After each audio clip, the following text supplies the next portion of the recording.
It's time to sip that coffee, get your mind right, and vibe with the queen herself. We're dishing out hot topics, wellness tips of the day, and things that make you go, Let's get this palace party started.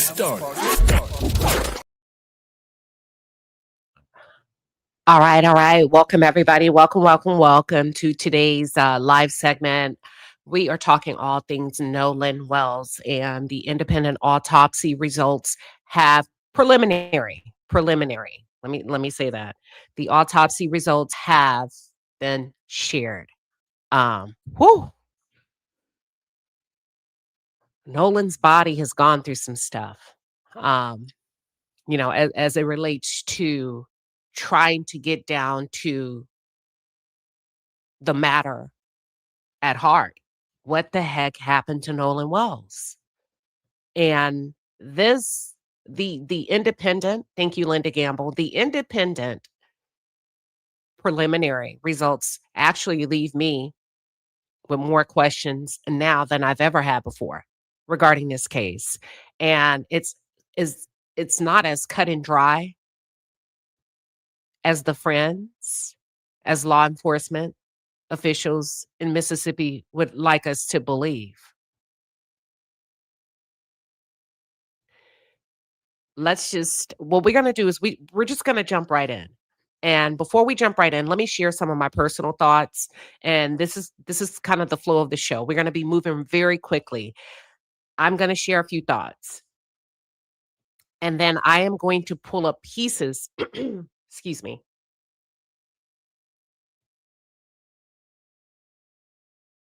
Pieces. I'm going to pull up pieces of the press conference, and then I'm going to share the actual autopsy report. I have a physical copy here. I have the real copy here. So I was able to get my hands on that, and we're going to go through it line by line. Thank you for that clarification. So body parts were missing due to the state of the autopsy. So no organs or body parts were stolen. Yeah, thank you. Let's clarify that up front. But because body parts were missing upon receipt by the independent forensic expert, his death has been the cause of death has been deemed undetermined.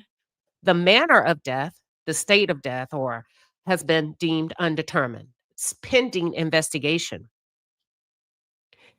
Oh my gosh, where do I want to start? Let me start here. So Dr.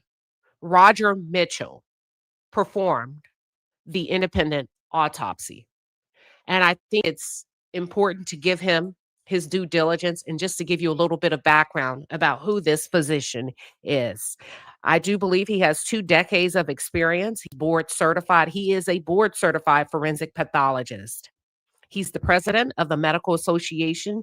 He's also the president of Howard University Hospital. We got to look him up. Here we go. So this is a man that has conducted tons and tons and tons and tons of autopsies over the past 2 decades, okay? Here we go. He's a prominent board certified forensic pathologist, tenured professor, and the 126th president of the National Medical Association. So they went out and got the best of the best. I can only imagine.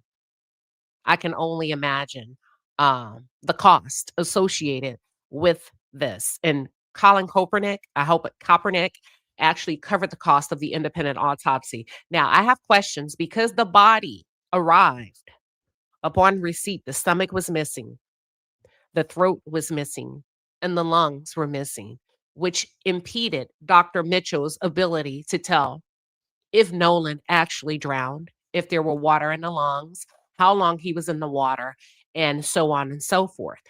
Here's my personal opinion. This is just me thinking, period.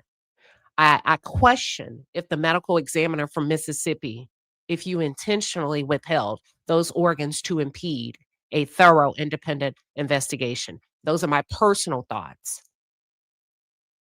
Because now we are still at your beck and call. What does that mean? We have not really made any progress. because we are still at the beck and call of the officials and the authorities of Mississippi. So when you withhold a stomach, when you withhold the throat, and you withhold the lungs for somebody else to be able to do their due diligence, it leaves me with a lot of questions. They call me corporate diva, say he is top tier. It leaves me with a lot of questions, and I'm just going to use common sense. Common sense would tell me, you, just me as a regular person, hey, I need those items and able to be able to do my job. And if you, as the medical examiner in Mississippi, you know, you may not be as colored, I mean, as decorated as he is, you may not have the experience and come with the tenure that Dr. Mitchell comes with, but you know exactly what's needed in order for him to do a thorough job. And for whatever reason, unexplained, you didn't send parts of the body that's needed for him to do his job. We still don't have answers. And when you behave like this, whether you are a friend of Nolan, whether you are on that boat, whether you are law enforcement, or whether you are forensic pathologist, I can't help. It gives the impression that you're hiding something. It gives the impression that you're not being transparent. It gives the impression that you are causing a delay. And the reason is, I don't know. I don't know. Now, I will say this, Ben Crump, I don't think you did the results any justice. If Dr. Mitchell was not available today, I would have waited on him. I would have waited on him. Or I would have worked with him to see if there's any fellow resident or somebody that would be willing to step in his place to speak. I don't think I think you dropped the ball on that part. And I have to be absolutely honest. That is my personal opinion. That's it. There are some things we do and we do well, right? And there are some things that we do that we don't do well. You needed a medical expert there to be able to walk through that report from start to finish and to be able to provide answers to major media outlets that were there. You dropped the ball. Every moment can't be your moment as an advocate, as an advocate for justice. And I just think it was sloppy. And I understand the intent and the mindset is to get justice for Nolan, then you have to leave no stone unturned, even if it means you stepping out of the spotlight. Period. That's it. Shit. I'm going to give you my opinion. And if he wasn't available, then you should have really thought this out and kind of met with him and seen, when is your calendar open? You dropped the ball. There were certain words that you could not pronounce, and that's fine. I'm going to struggle today. And I get it. You say Ben needed Mississippi to know they had something. But you know what? Tomorrow would have been just fine if Dr. Mitchell was not available today. Man, that would have been so when we talk about scoring a home run and making sure that Mississippi know that we know and we made there's a possibility that we have something. Would it not be best delivered by another medical professional? At this point, it's like medical professional versus medical professional. Man, that would have been a home run. Because now we're talking science. We're not talking civil rights. We're talking science. We're talking biology. We're talking all of those things that now we take the hoopla out of it. We take the taboo-ness out of it. And these are just experts speaking facts. All that would have been so great, but that's not what we got. And then you're going to have to measure when to hold them and when to fold them. Because I cringed. I cringed at some moments. I was like, why? No, no, no, no, no, no. So here's what we have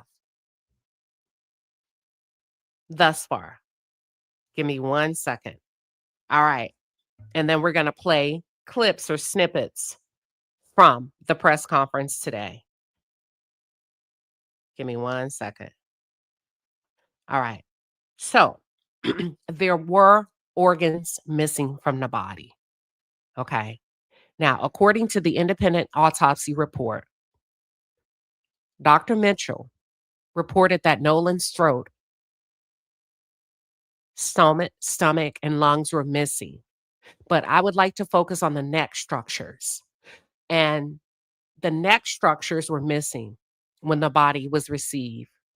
And he said, the autopsy, typically what happens, and then sometimes that happens, right? But typically when a forensic expert removes the neck structures, there's a possibility that the original medical examiner in Mississippi may want to examine the neck for possible trauma. Otherwise, there's no reason to withhold it from the second autopsy. Now, this would have to be confirmed by the Mississippi forensic expert, and she's yet to give any additional detail where she is in the process of the autopsy, if she's completed the full autopsy, and what are the results of that autopsy. So we are still at her beck and call. We are still at the beck and call of those people in Mississippi. A massive 2 by 12 by inch injury was noted and detailed in the autopsy report to the back of Nolan's head. And I did my separate independent research, and I'm not a medical doctor, but typically this is considered a pretty massive injury, 12 by 8. And oftentimes, not conclusive, but just it could be consistent with a high energy impact, including a severe fall or motor vehicle collision or an impact from a broad, blunt object. There could be a possibility that Nolan received blunt force trauma to the back of his head. That could result from a collision, a high impact, a high energy, severe fall, or blunt force trauma. We don't know because the doctor, Dr. Mitchell, needs the rest of the pieces to give you the full story. Otherwise, the story is incomplete. And when the story is incomplete because we have organs that are missing, the results are inconclusive, undetermined. The report also states that Nolan's head was not examined for additional injuries by the Mississippi medical examiner. Why did she not do a thorough autopsy? Why does she not think to examine his head for injuries? And that's noted because there was no interruption back there with the back in that region of the head. So it was noted that he believed there was no head assessment in the original autopsy. The lungs and the stomach were missing from the body. Nolan, here's an update that's outside of today's report. Nolan Wells was found fully clothed. And I was going to cover that yesterday, but there's just so much. We're going to come back to that. He was found fully clothed, reported by the Cajun Navy. Initially, when Nolan was last seen, the reports that we have to rely on from Warren, Judge Ashley Cole, and the other people is that he had on no shirt and he was wearing blue swim trunks. Well, the body was found washed up on shore, face down, fully clothed. Now, I've been on boats before, and some of you have too. I am led to believe that if Nolan was fully clothed, then Nolan may have been on a boat with a shirt on, because it can be pretty chilly when you start to head back to shore after you've been out on the lake all day. Are you following my drift? I've been on boats before, where you may go out in a bikini, the sun is shining, but as the sun begins to set about 4:35 p.m., it's a little bit chillier headed back. So if Nolan was fully clothed, that told me he had every intention of leaving that island, and I question the version of Nolan wanted to stay back because he was talking to a girl. There's no need to fully clothe yourself in the water. But I will throw on a t-shirt if I'm jumping on the boat, or hey, see you soon, we're headed out. Now this explains why Nolan was separated from his phone, to me, because maybe he never was and he was on the boat. I still have a lot of questions, and we have to go with the evidence. See, I can't go with the story. The story is what Ashley Cole, what Warren is saying. And when you think about cases like this, you can't go with the story. And originally, that was the approach of the sheriff's office and the law enforcement officials in Mississippi. Do I go with the story or do I go with the evidence? We're going to go with the evidence. And the evidence states, and the evidence shows, and the evidence implies that Nolan may have been on a boat because he was fully clothed. You didn't pull off from Nolan, or I find it hard to believe that you pulled off and Nolan was in the water having a good old time saying, bye, everybody. There's also an additional video that's circulating on social media, which many believe it could be Nolan, where he's bent over as if he's reaching for something from a cooler. The shirt was off then. At some point, Nolan prepared to leave that island based on the evidence when the body washed up ashore. Nolan's body was found close to the area he was last seen with the boys that claim that they left him. Based on the autopsy report and independent research that I did really quickly for over an hour, there is a possibility when it says possible blunt force trauma with deep tissue, with the 12 by 8-inch injury to the back of Nolan's head. And then separate, me kind of looking up what are the possibilities, what could cause that. High energy impact, including a severe fall, motor vehicle collision, or an impact from a broad blunt object. Did Nolan fall off the boat at a high speed? You know, water is like concrete, if you understand um, nautical terminology, or nautical how water works, depending on how fast you're going. No, I'm just throwing out hypothetical. Y'all are saying no. But falling off a boat at a high speed, listen, it's like hitting concrete, honey. It's like hitting concrete. And if that's what happened, why are you guys covering it up? Then I have to say, well, if that's a possibility, why would they not be transparent about that? Because it's a wrongful death lawsuit. Because the kids were clearly drinking underage and allowed on the boat. So that would make the boat owner liable and deemed negligent. You see how you start to put everything together? Because the kids were drinking. Warren said that they were drinking. And whomever is responsible for the boat allowed underage drinking. So if this was truly a freak accident, you're still responsible. You're still liable.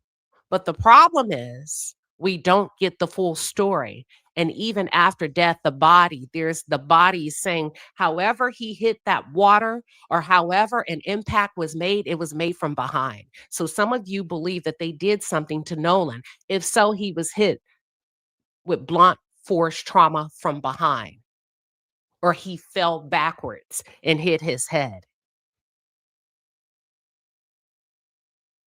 No, it does not necessarily mean an injury, but because of the massive injury, 12 by 8, that's pretty massive. You see what I'm saying? And we hear what we want to hear. It could also mean that the body was in a particular position for quite a while. I believe it was blunt force trauma. Now, let me give you my opinion. That's what I believe. Because how did he get in the water? Why would you remove the organs and not send it with the body to be able to determine if this was indeed an accidental drowning? If it's accidental, hey, here's the lungs, here's the stomach, here's the neck. Why would you withhold these items, these organs, these body parts that would wrap it up for you and wrap it up for me? Because see, these medical examiners are not supposed to have a dog in this fight. Right? Hey, there you go. There you go. And at the time that the body was transported to Washington, D.C., that medical examiner in Mississippi didn't know who was going to perform the autopsy, what she would be up against. So if it's indeed no foul play, why not send everything? These are questions, y'all.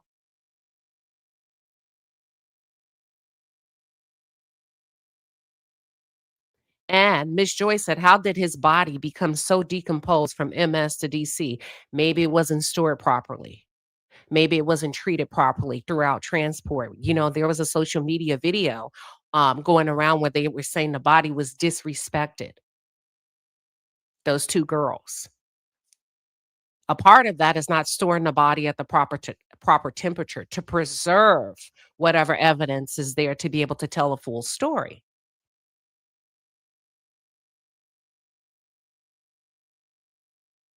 All right. So we are going to take a look at pieces of the press conference, and then we're going to compare that to the physical copy we have of the autopsy report. Let me ask y'all something. Do you think I should open up the lines for those of you that are tuned in just to kind of give your opinion? There's no right or wrong. You don't have to be a medical expert, right? Nobody has to agree with you, but I'm sharing my opinion. But do you think this is a segment where, as a viewer, you would probably want to come up 30 seconds really quickly and say, here's what I think? I think we need more time. I think once we get hopefully, if the medical examiner, in Mississippi is able to share the other organs, maybe we'll come up with a conclusive story. Whatever your thoughts are. Yes? No? All right. Here's some important information. Well, I'll show it to you in just a second. Give me 1 second.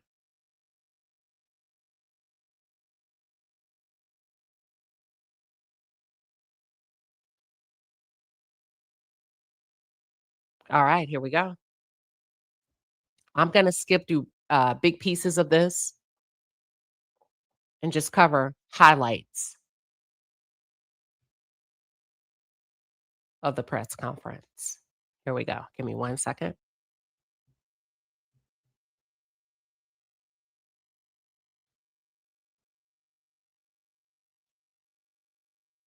And let me know when you can see the screen. I think we got it. All right. So the source I'm going to, I went to WLOX News. All right, here we go. Okay, here we go.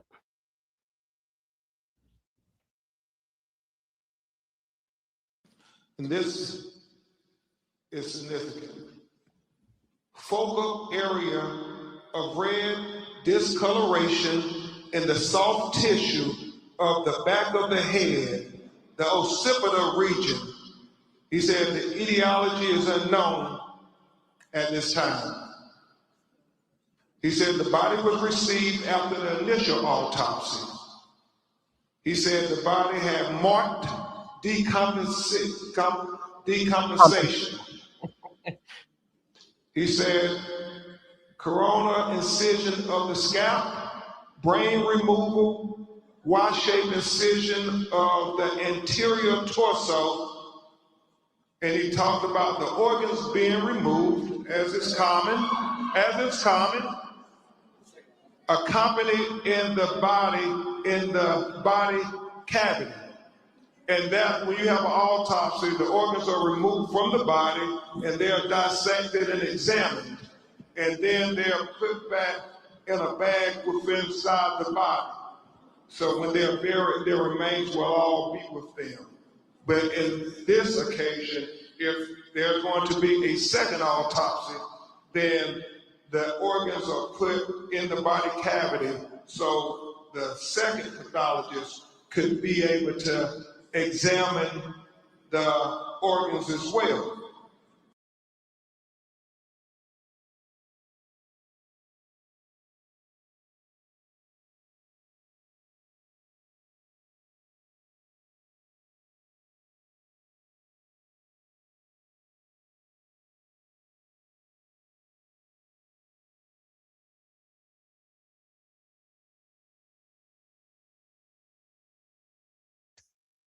Sorry about that. I was just talking.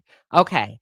So those are good points that Ben Crump was able to call out. Listen, after the initial autopsy was done and the body was transported, best practice in this type of field line of work is you assess the organs,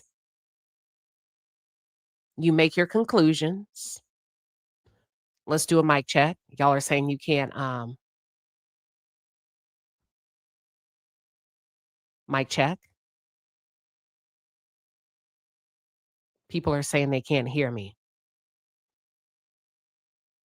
Let's do a mic check. All right, we're good to go. So best practice in this line of work, when we talk about the proper way to handle a body, once you've concluded your autopsy, you take the organs and you put them in a bag and you put them within the body. The organs go wherever the body goes. When we talk about respect. So some of you questioned if Nolan was actually in a casket. That's neither here nor there. But best practice would be if he were, his organs should have been with him. And now we know they were not. We also know, based on the second autopsy independent report, that medical examiner failed to include, upon her completion of the initial autopsy report, she failed to pass on the organs to the second medical examiner. And again, I don't care what side of the fence you stand on. When it comes to best practice, why would you not? And that's why I say we have more questions now than we've ever had before. Why would you not want the best outcome if this was an accidental drowning? Should not the organs and the assessment and the results point to accidental? Why would you withhold a stomach, neck, and lungs? Was there water or was there not water? I see some of you in the chat are saying, I believe. You don't know that. You don't know that. That's your opinion. Like everybody else has an opinion. And because Ruth, and because the medical examiner failed to include, they were all drinking, but he's the only one that drowned. How about that? Of all the people on the island, let's go that route then, that were drinking, the black kid who didn't own a boat, who came out with a group of white kids, was the only one that drowned and nobody saw nothing. The only thing they can tell you is, I saw him drinking. That's it. And we're supposed to go with that. If I go your route, right? Well, that sucks. That's it. Nothing else, huh? Nothing else. Oh, okay. All right. No foul play. No foul play. That's crazy. That's crazy. That's crazy to me. That's crazy to me. And he gave you his phone. Oh, yeah. He didn't want anything. Nope. Said, take my phone. I like this girl. Come on now. I don't care if you like black people. I don't care if you like white people. I don't care if you don't like. Use common sense. And if it doesn't add up, it's probably because it's not true, or bits of the truth are being withheld, whether it's advantageous to the deceased or advantageous to those that are suspects. The investigator initially, when that body was pulled out of the water, he said it was accidental. How do you know? And because he said that, the medical examiner in Mississippi failed to do a thorough assessment, because the second autopsy report indicates she didn't even do a head assessment for injuries. All right, let's continue.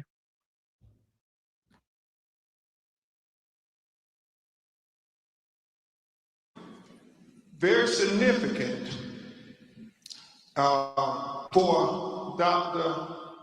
Mitchell was that the inner neck structures were absent, not received with the body. And we'll explain that in just a minute. And then it talks about the additional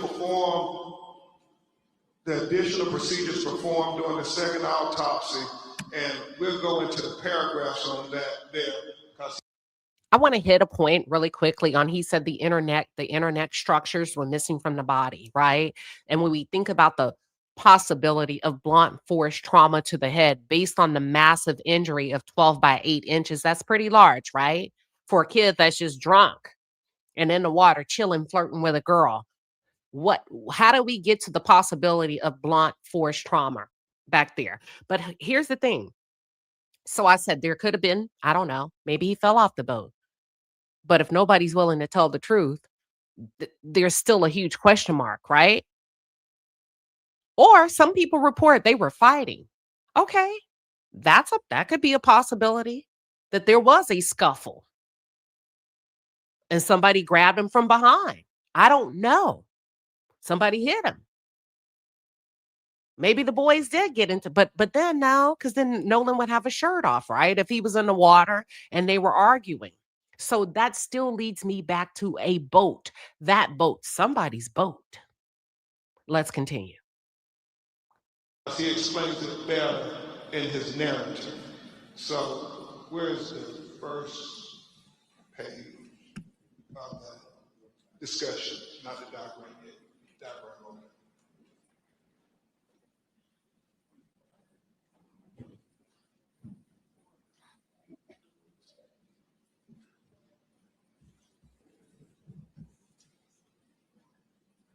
So he talks in the preliminary discussion opinion. This forensic pathologist identified several limitations during the second autopsy that create barriers to establishing a definitive cause and manner of death. All right, we're going to get into it. We're going to pull up the autopsy report on the screen so that everybody can see it. What Ben, we're going to leave him there for a second and let him marinate. But what he's saying is that this, because of, there's limitations, there's barriers to come to a conclusive result based on the behavior and the actions of the previous medical examiner. You got to send everything. You knew, you were well aware that this family was going to get a second opinion, a second assessment. And you're not playing nice. That's my opinion. You're not playing nice for whatever reason. Okay. Now, Miss J the Beauty said no bloating. He wasn't in the water. So here's the thing. The Cajun Navy reported from what he could see from an aerial view, based on the story that he received from the boys, the last time we saw Nolan was on July 4th at 3 p.m. We left at 4:30. He says, if I go by what you say, compared to how the condition of the body when it was found on shore, face down, not appearing to be bloated, to if it were in the water that many days, it just doesn't line up with the account of events. We'll play that too.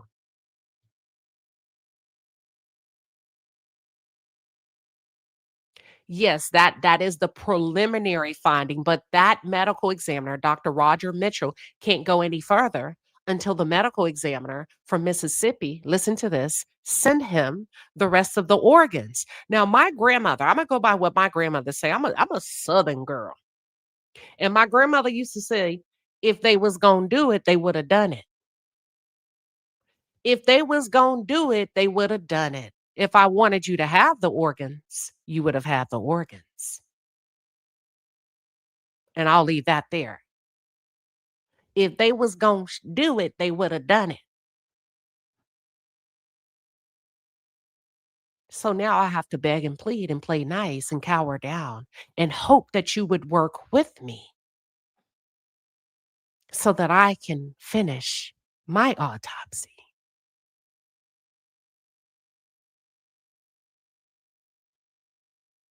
Now we have a hierarchy, subconsciously or consciously, that you've created, where you've placed, yet again, Black folks at your feet begging you for answers. The irony, the symbolism of it all, right, wrong, or indifferent. And it's probably so normal that you didn't even notice that you're doing it.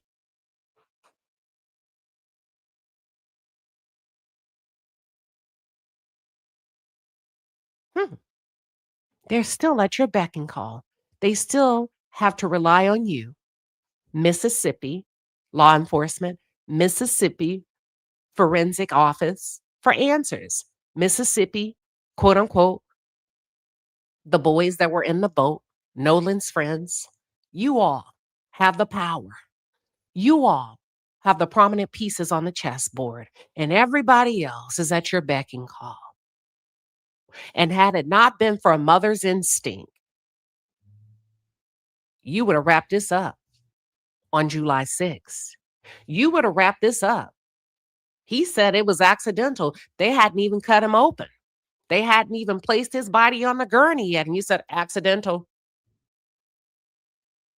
Wow. But let's continue. And before we get into the autopsy, thank you all for your super chats. Thank you all for the gifts that you're sending. Let's see. Give me 1 second. Make sure we get them all. That girl, Gigi, she said, Queen, I agree. Crump went for legal theater. He should have waited for a medical expert to present the results. Rest in peace, Nolan. Gigi said she came back. She said, this is a cover up. The Mississippi examiners is proven to be incompetent. Prayers to his family. Thank you, Colin Kaepernick. Live Well LA, thank you for the 20 piece and a pepper. You said, think about the position of both arms, hands, and a headlock by wrestlers, especially on the back, base of the head. That's a bruise. He didn't swallow water. That's why. No throat, no lungs, and no stomach. Thank you, Designs, for the gems. And let's make sure I got everybody else. All right. Looks like I have. We are going to jump into the autopsy report. Hold on. There's a woman, and she asked me not to share her name. It's a white woman. Let me see if I still have it. And the reason why I'm saying that, it doesn't matter, but it does matter in situations like this where there's so much race bait, rage bait, all of that, right? There is a woman from Mississippi, and she asked that she must remain anonymous. And here are her words. She said, I must remain anonymous. I live here and I must be safe. I do have reason to be fearful. The sheriff's department is very, very corrupt. They will write false reports. I once waited on a non-existent report, and the current sheriff, the one that's investigating Nolan Wells' death, who was the deputy sheriff at that time, came out with a report he typed out in the third person versus the first person. It was painfully obvious that he wrote it for the officer involved. I called him on it. Ledbetter wasn't happy I did. In all fairness, though, he did what his boss told him to do, but still wrong is wrong. Falsifying records is a felony. You do it once, you'll do it again. She said, they are pros down here. I'm a 70-year-old white woman, but I'm not a member of the elite set, nor do I want to be. I'm a retired paralegal, but I've lived here for a number of years. Listen to her. Listen to this. Watch this. She said, draw your attention back to the recorded audio. You are a very intelligent young lady. I don't know if you've been on a boat before or not, but when you are on a boat and it's allegedly taken on water and you are allegedly calling for a tow from a cell phone that doesn't work on Horn Island. Remember, everybody leaves their phones on the boats because they don't work. But yours worked to call in a tow. Either way, you're in the Gulf in a boat with the boat motor running, which is quite loud with waves hitting the side of the boat, which is also loud with the wind blowing, which creates a noise. And there is no static, no background noise, no engine noise, nothing on the call. There is no clicking on the call like you get on radio calls, no static, no dead space. Doesn't that strike you all as odd? She says. Also, does not the call sound scripted, like they're reading it?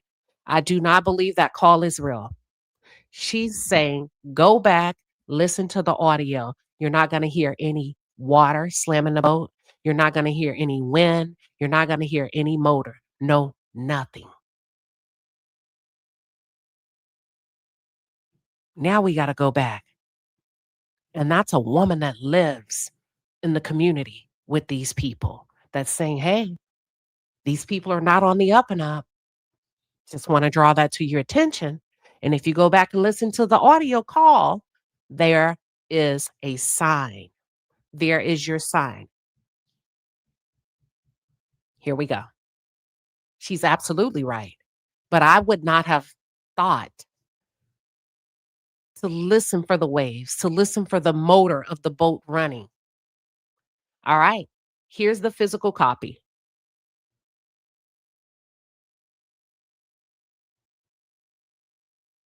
Of the autopsy report. Let me know when you can see it. This is the physical copy of the second autopsy report. It's from board certified forensic pathologist, Dr. Roger Mitchell. It's a preliminary report of the death of Nolan Xavier Wells, and the report is dated and was received on July 19, 2026. The actual autopsy was performed July 10th, 2026. That's 4 days after Nolan's body was pulled from the water, which leads me to believe that the medical examiner in Mississippi performed her autopsy report on July 7th, 2026. The body was transported to Washington. There was some delay. And then this doctor completed his autopsy on the 10th. So what does that mean? Well, we know they have the results. We just don't know why Mississippi has failed to release them. And if I use a little bit of common sense and investigative sense, it would tell me I can't really release the autopsy reports because it doesn't line up with the story that I'm receiving from the people who were last seen with Nolan when he was alive. And if I can't explain that, then I'm going to hold on to the body and or the outcome of the autopsy for as long as possible until, number one, if we give them the benefit of the doubt, until they get down to what really happened, or they make some stuff go away. Now you have to listen, you got to use common sense. There is a judge involved, whether it's directly or indirectly. Warren's mother, stepmom, is a judge. Now they're claiming Warren was not on the boat. Doesn't matter no more at this point. Judge Ashley Cole, because you put yourself front, smack and center in the middle of this investigation. You came out, you poked your head out and gave us the alibi and the story for all parties involved, including Warren.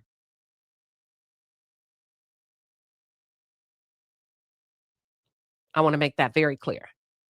Now, preliminary report, second autopsy, death of Nolan Wells. All right, statement of examination. This forensic pathologist was retained to perform a second autopsy examination on the body of Nolan Xavier Wells. Name of the decedent, Nolan Wells, 18, race Black, male. Date of death, unknown. Can't determine when he died. Can't even follow your story to be able to validate or corroborate it because the stomach, the throat, and the lungs are missing. Second autopsy date, July 10th. Preliminary findings, focal area of red discoloration in the soft tissue of the back of the head. Occipital region, etiology unknown. What does that mean, etiology unknown? Listen, I'm going to have to use my medical dictionary. Give me 1 second. Because we got to get technical, right? And that's why I said, or I believe that Ben Crump should have had a medical professional there, even if it were not Dr. Mitchell. So they don't know. He can't really determine the cause of that injury or for that 12x8. Let me go back to it. And the soft tissue of the back of the head. The body received after initial autopsy B, marked decomposition. I don't want to be sounding like Ben up here. Coronal incision of the scalp, brain removed, Y-shaped incision at the interior, torso, organs removed, accompanying the body in the body cavity. In the body cavity. Anterior, internal neck structures absent, not received with the body. Additional procedures performed during the second autopsy: a bilateral facial dissection. No fractures to the front of the face. No evidence of deep tissue injury. Posterior head dissection, focal area of red discoloration in the soft tissue of the back of the head, occipital region. It looks like there's no fractures to the bone. Posterior neck dissection, no fractures. Number 2, no evidence of deep tissue injury.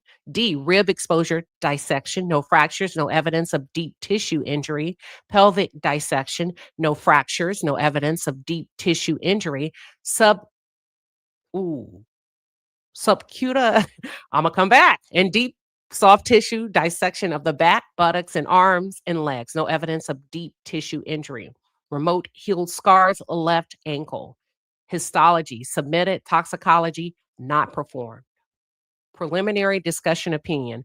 The forensic pathologist identified several limitations during the second autopsy that create barriers to establishing a definitive cause and manner of death for Nolan Xavier Wells. The second autopsy performed on Nolan Wells revealed marked decompositional changes.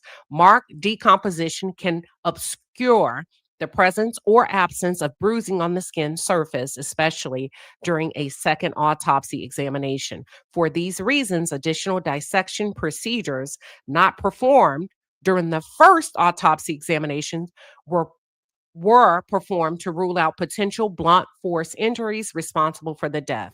These procedures included facial dissection, posterior head and neck dissection, dissection of the ribs, pelvic dissection, and subcutaneous and deep soft tissue dissection of the back, buttocks, arms, and legs. There were no fractures or deep tissue injuries identified.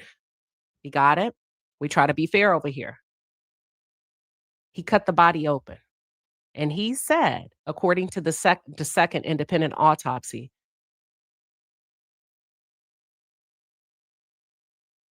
hold on. During the first autopsy, so he's saying these dissection procedures were not performed during the first autopsy based on how he received. There's parts of the body that were intact that the initial examiner, didn't even bother to assess or investigate. And I believe at that time they were not aware that the Wells family would be securing an independent autopsy outside of their initial work. That's why I say I believe that the initial forensic pathologist was not aware. So she did what she did. And it sounds like, or my opinion is, let me just say that, she didn't really do a thorough autopsy because maybe she did believe, or they were going with the story that this is an accidental drowning. Let's continue. However, dissections of the back of the head during the layer posterior neck dissection revealed a 12 by inch focal area of red discoloration in the deep soft tissues overlay the occipital bone. The etiology of this finding is unclear. There are no lacerations of the overlaying skin nor fractures of the underlaying skin. These findings are inconclusive for perimortem injury due to both the extensive decomposition and the absence of associated injuries. What does this mean? Let me break it down to you in layman's term with a little bit of help. Unless we have a medical expert that's tuned in, I would like to come up and walk us through.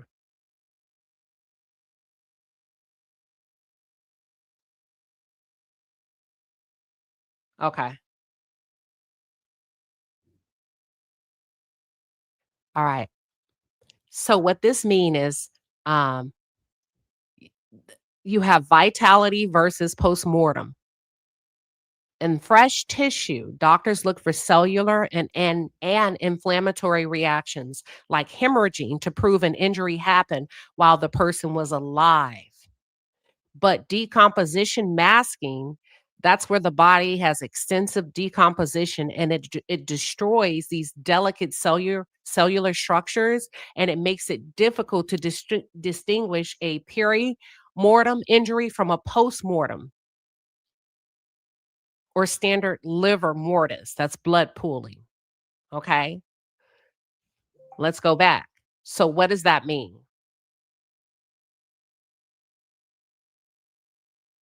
The doctor was unable to 100% say, that's why it's inconclusive or undetermined, to really get in and say, this 12x8 massive focal area of red that's a lot, 12x8. So in the back of his head, there's this red discoloration. But because of the condition of the body, now we don't know how the body was treated.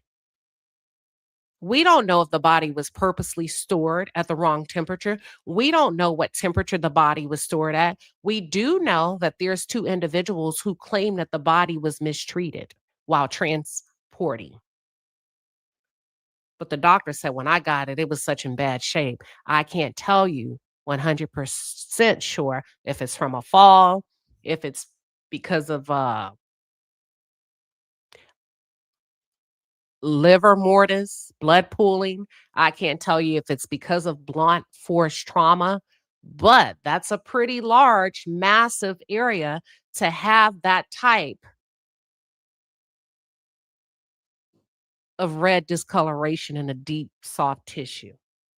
These findings, however, is significant enough to be highlighted in this preliminary report for further investigation. It is important to reiterate that this finding could not have been observed in the first autopsy because the posterior head and neck dissections were not performed. Wow. She should have performed it.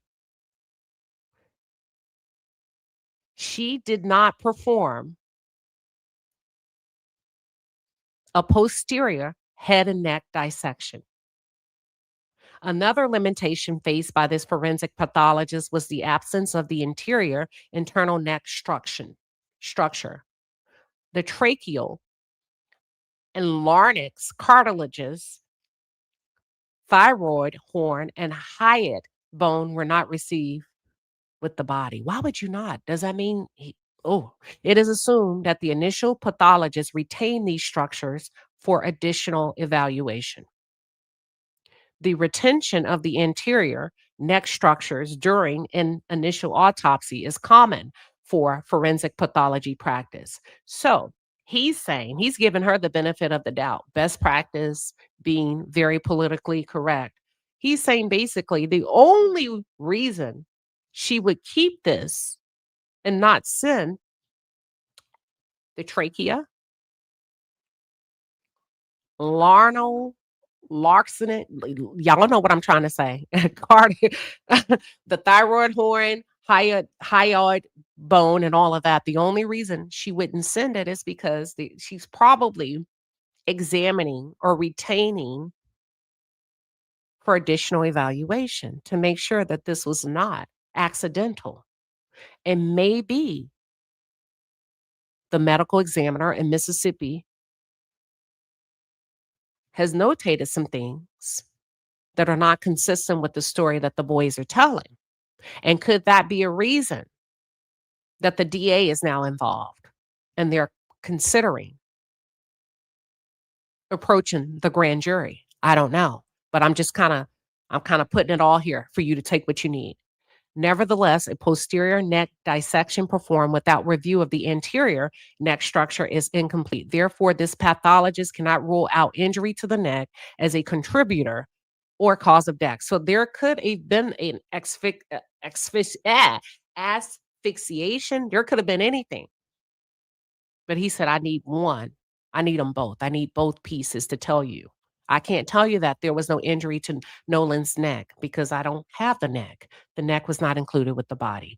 Because the initial autopsy rightfully removed and dissected each organ, there are additional limitations inherent in the second autopsy of Nolan Wells. The most significant of the limitations was the inability to directly observe the airway and lungs for water and directly observe the stomach for gastric contents. In addition, the original toxicology results have not been received at the time of this report. Why are you withholding those items? If it's accidental, it's accidental. Let's wrap this up, right? Most people will want this to go away. This is bringing too much negative attention. People are thinking that these kids did something to Nolan. They didn't. I got the story. It's accidental. Does not your autopsy report line up with what the boys are saying? I believe you. You said she did this on purpose. That's interrupting the physical investigation. All of these people work together, you all. You got the judge, you have the sheriff, you have the forensic expert who works for the state. So it's like, I got to go to work every day. I can't really, a lady needs her job, I guess. People are just people are just people. Probably born and raised in Mississippi. Not prepared for a scandal. Yeah. Oh, yeah. There's a lot of pressure if this is not accidental. Because to me, if this were accidental, I'm not saying it is or not, but I'm saying the way you're behaving gives me reason to believe otherwise. Send the damn organs.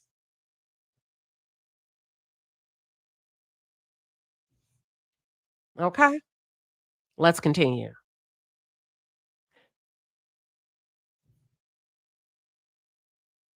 Okay, because the initial autopsy rightfully removed and dissected each organ, there are additional limitations inherent in the second autopsy of Nolan Wells. He said, I can't even do my job.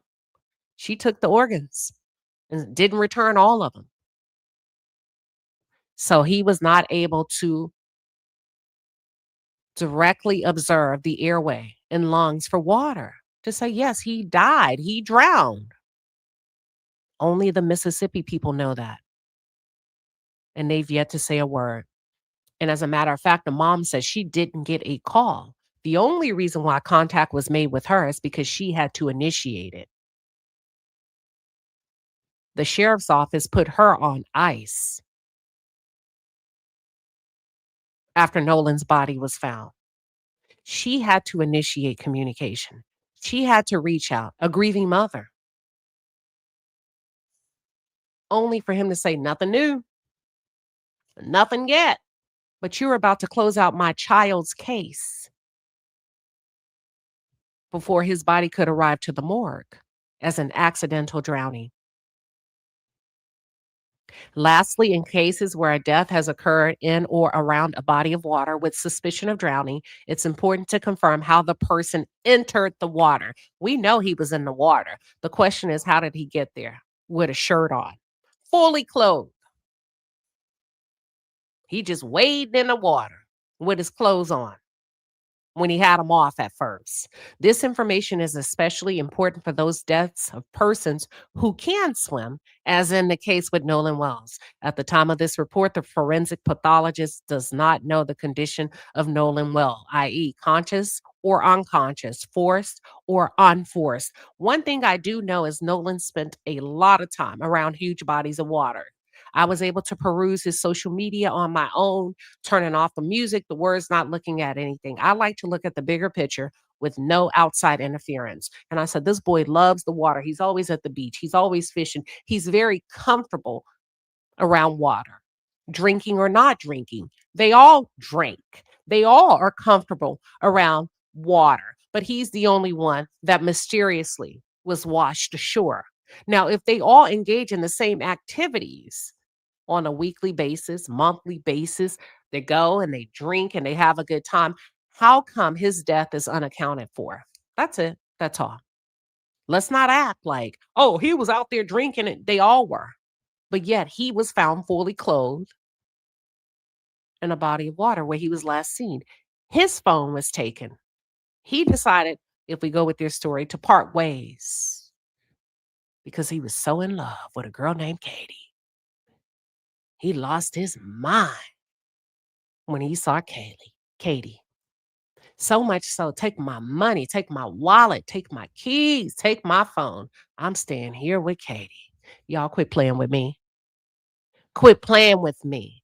This has nothing to do with how he was raised. He could have been raised as a tyrant and he still would have took his damn phone. Because after all, if I'm a young boy, raging hormones is because basically that's what you said. Katie just blew his damn mind. Never met her before. She bad to the bone. He lost his mind.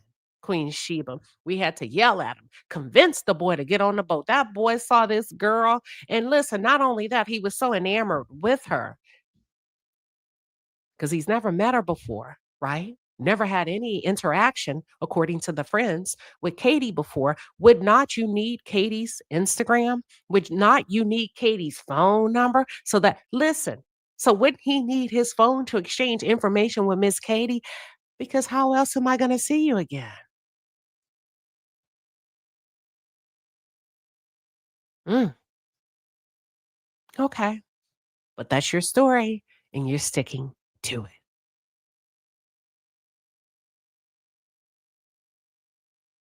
Yeah.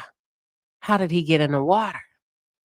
Definitives, and even when everybody else was in the water, watch this, there's an additional video, the latest video.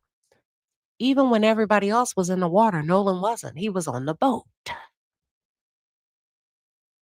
Even when nobody else was in the water, I mean, when everybody else was in the water, Nolan had his black ass on the boat. Yeah. Uh-huh. What do you mean? There's a video of him on a boat, what appears to be Nolan on the boat while the boys are in the water. Okay. Still on the boat. But you want us to believe he got off that boat. Still on the boat while everybody else was having a good time. He was chilling on what? On the boat.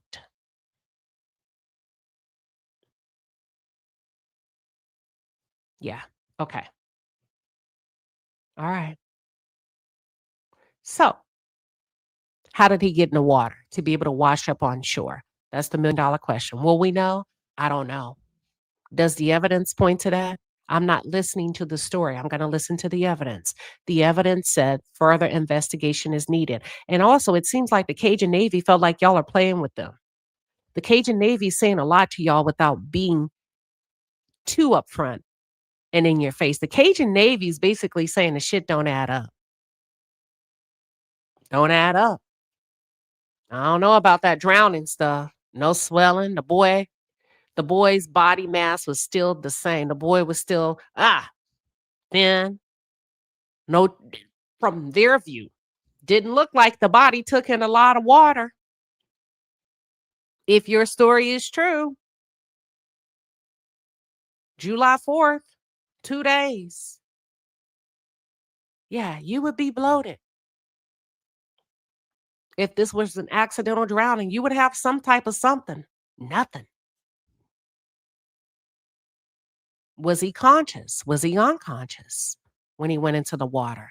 What happened before he went into the water? And the Cajun Navy also said, listen, we've done this numerous of times. We work for ourselves. We're a volunteer organization. We don't care color, creed, religion, or race, gender, none of that. Our job is to secure the body, to get the body, to go find the person, right? And one of the gentlemen that's been there since the inception of the organization says, listen, I've been doing this a long time. Go with the mother. When we find those bodies and we say, here's the story we've been told, or here's how the body was found, but this is what the friends are saying, or this is what the girlfriend is saying. He said, the mother knows. So we rely on the mother. The mother's instinct will say that's probably true. Yeah. Wait a minute. That's not true. That's what the Cajun Navy, the original guy, said. Now let's continue. This concludes, pretty much concludes the second autopsy. And again, at the time of this report, this forensic pathologist does not know the condition of Nolan Wells, i.e., conscious or unconscious, forced or unforced, before entering the water. Let me say this again. Even when they were in the water, Nolan was on the boat. Watch this. While everybody else was having a good time, he was on that boat. Another thing I want to call to your attention is that photo that was going around. It's a viral photo of where we were being misled about Nolan attending a party on the night of July 4th. And I said, that's BS. There's no way he attended a party. I didn't even believe it on the night of July 4th. Let me tell you why. Because Warren made a call to the Coast Guard. Now, Warren, your biological mama said that you were not on the boat. Then why the hell would you make a call to the Coast Guard, Warren, for a boat that you weren't on? Why would you call the Coast Guard to dispatch resources to search for Nolan Wells for a boat that you were not on? First, we start a call to be quote unquote towed. Then we, according to CETO, let me just say allegedly, CETO said, don't put us in this. Yes, they did call. We have the audio. They called for assistance, but later on they call back and say, we don't need assistance anymore. Okay. We're going to initiate an alibi. 4:31 p.m. We're going to call. It sounds like an alibi to me. We're going to call for help. Everybody's on the boat safe. Then we're going to call back and we don't need assistance. So then they make it back to shore on a boat that's sinking. Then you take it back out at 5:52 to another body of water for 15 minutes? According to the marine data, 5:52 to 6:06 p.m., that's 15 minutes. You go back out to another body of water, an open body of water. Then you come back. Okay. You redock at 6:06 p.m. And then you decide it would be a great idea on a boat that's malfunctioning to go back out yet again on a body of water at 7:19 p.m. And then the marine data shows at that point, there's evidence of the boat being towed in what appears to be over land. Now the boat was really towed at 7:19 p.m. But outside of that, there is no data and or evidence to support your claims. Remember, we don't go by stories. We go by evidence. You got to go by the evidence. I can tell you anything. I could tell you I'm Jesus Christ. And I walked on water from Horn Island to get back to Mississippi. It's up to you to believe it. But if the evidence support that I'm full of crap and I got a nice boat, that would make me Jesus Christ, would it? And that would eliminate my story of me walking on water. See, I can tell you whatever the hell I want to tell you. And that's it. That's all. But the evidence will speak for itself. And according to the evidence, there's no evidence of you being towed until 7:19 p.m. The computer ain't got no dog in this fight. The data is the data is the data, and the numbers don't lie. And the number said at 7:19 p.m., there's evidence of you being towed. Other than that, we got to rely on the story that you're telling us that you walked on water as your boat was sinking at 4:31 p.m. And then you, Jesus Christ, canceled the call and somehow found a way to get back to land. But there's no evidence to support that second story. Who told you? Where's the boat that told you? How come those people aren't coming out to say, hold up, wait a minute. Let me say this, because transparency is everything. Those kids, when I towed that boat, Nolan Wells was not on that boat. I am the neighbor that towed the boat. I am the rich guy that towed the boat. I am the rich woman, the independent boat person that towed the boat. Where are they? Where they at? Where they at? Because outside of that, I got to believe that you are Jesus Christ and you walked on water and nobody was able to pick up this data but you. And if I got to rely on you, then I also have to rely on you making that call and us not hearing a motor in the background or water slamming up against the boat on the side. Oh, listen. Because Nolan also had to depend on you that day and he was found face down floating in the water. So if I got to put my bottom dollar on you, hell no. I'm going to go with the evidence because you are a liability. You, everywhere you go, some shit is happening. People are dead. Boats are sinking.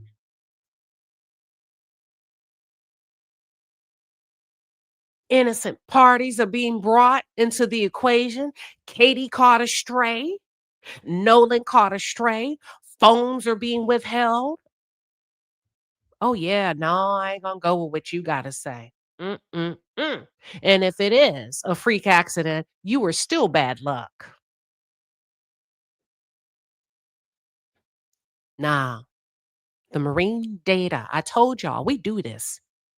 And unfortunately, we're going to do this again and again and again because kids, unfortunately, they don't listen to their parents sometimes, or parents support toxic bad behavior because a lot of you are freaking afraid of your kids. A lot of you are afraid. You want to be a friend so fucking bad that you don't sit their asses down and say, what the fuck are you doing drinking Michelob Ultra? I'm not putting a beer in my child's hand. I don't give a damn if he is 18 and he graduated. Put that shit down. No, because you want to be friends so bad, and you let them do whatever the hell they want to do, and then now you're squirming to help them clean up a mess instead of having some real ass conversations. Because you're scared of your kids, all of you, not all, but y'all get what I'm saying. White, black, yellow, brown. You're scared to tell them the truth. What are you doing? Going where? With who? You did what? You left? Take your ass back and take that phone back. How is he supposed to get back? As a matter of fact, let me go with you. Always something. Da da da da da. You get what I'm saying? Call his mom. Tell her Nolan's drunk as a freaking skunk and refusing to get on the boat. Call his dad. Hell, we'll bring him out there. Scared of your kids. If it were that simple, just a little bit of parenting. Train a child in the way they should go. Mom, Nolan's out here drunk. Uh-huh. But wait a minute. According to Warren's mom, there was a parent on the boat. So you mean to tell me the parent was also irresponsible? So wait a minute, kid. You came with me. You're leaving with me. Who are you riding back with? Because I'm not going to be responsible. Anything happens to you. So you mean to tell me the parents are just as ignorant?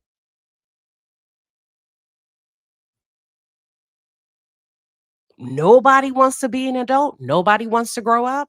Nobody wants to take responsibility. Nobody saw nothing. And the only thing that you can tell me you saw is he was oohing and awing over a girl and he was drunk.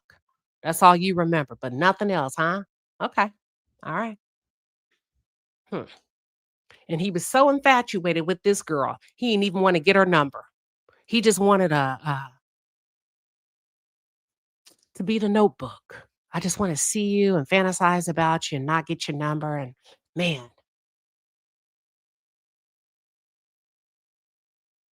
all right. Yeah. Let me say it again. How did Nolan get into the water? Give me 1 second, y'all.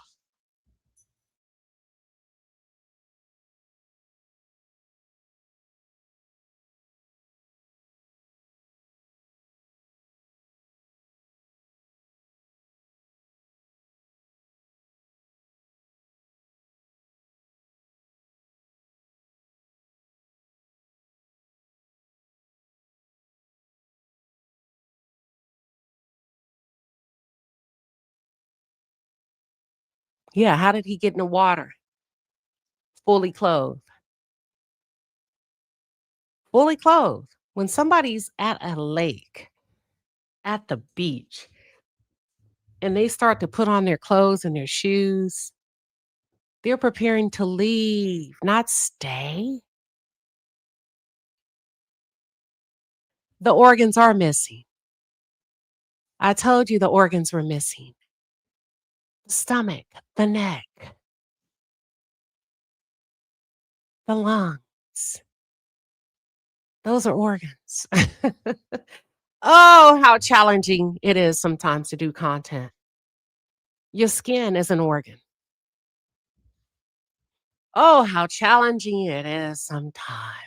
Sometimes I just don't have that much time to go back and start from ground zero to educate. Y'all should have stayed in school.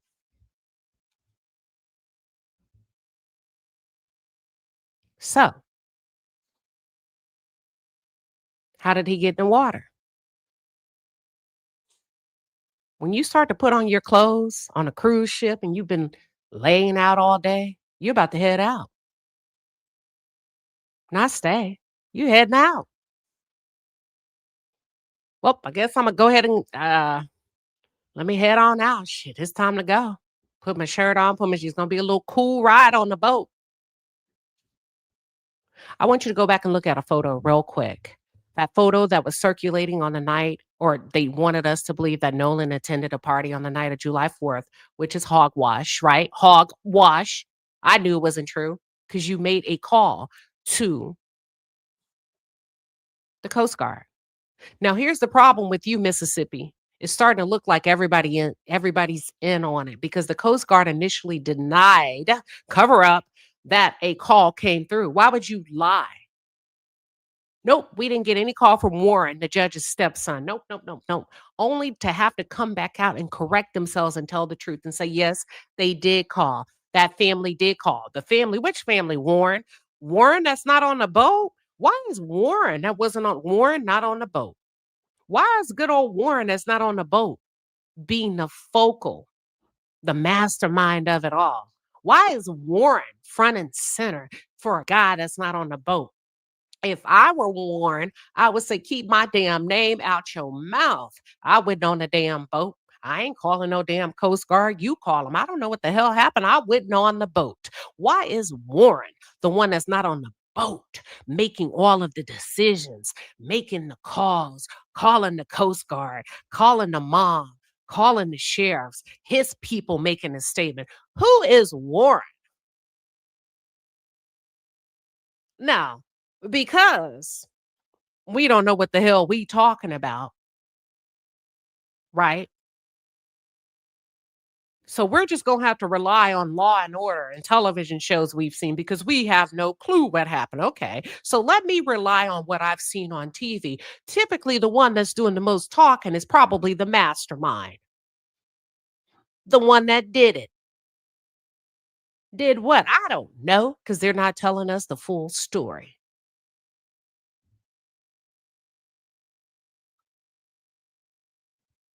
If you dapped Nolan up on Horn Island, Warren. Isn't that what you told Officer Tatum? There's hundreds of people out there. Warren is so important that Warren had to make his rounds on that entire island.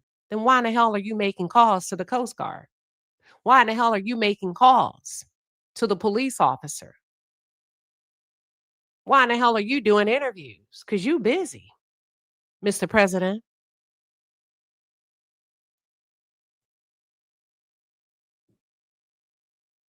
That's all I'm saying. Warren called that Coast Guard at 11 p.m. How'd you know Nolan was dead? To call a Coast Guard means that you witnessed or you saw somebody go in water. That wasn't a prank call.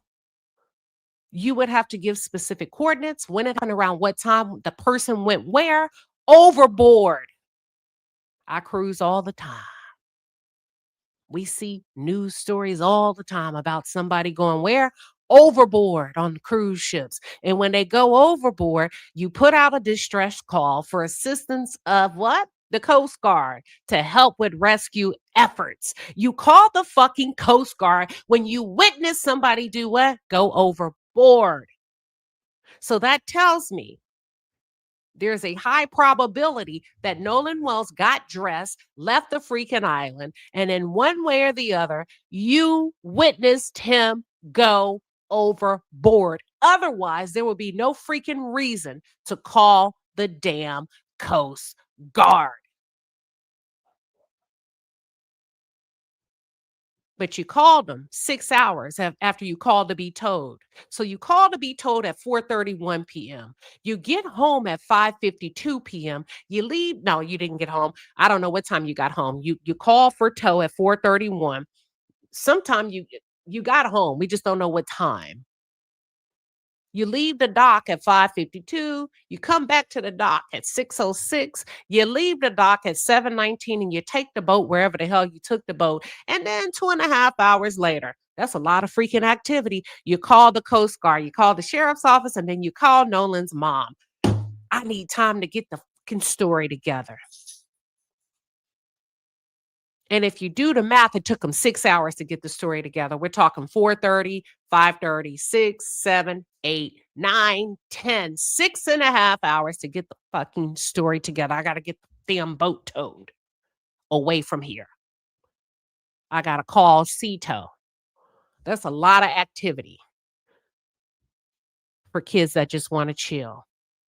For kids that left their homeboy on the island. He's in good hands with Allstate. He with homegirl Katie. They're chilling. I don't need to fucking call a Coast Guard when my homeboy is with a beautiful girl on the island. How would I know he's in the water if I didn't see him go in the water? I don't. He's with Katie. Then why in the hell are you calling the Coast Guard? And why did the Coast Guard lie for you? Why did they withhold evidence? Why did the medical examiner withhold evidence? Why is it's too many hands in this? It's giving Mississippi burning. Oh, this is a high profile case. Why did the Coast Guard lie? Ashley, you lied, in my opinion. Because you led us to believe, Judge Ashley Cole, that you were told at 4:31 p.m., but the marine data states that you were towed at 7:19 p.m. The boat appeared to be towed or traveling on land. A boat can't drive on land, ma'am. A boat can't. Somebody moved that boat late that night. Watch this. Watch this. Hold on. Let me go. Y'all fact check me.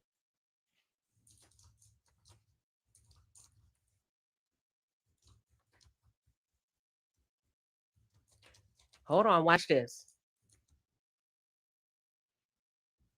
All right.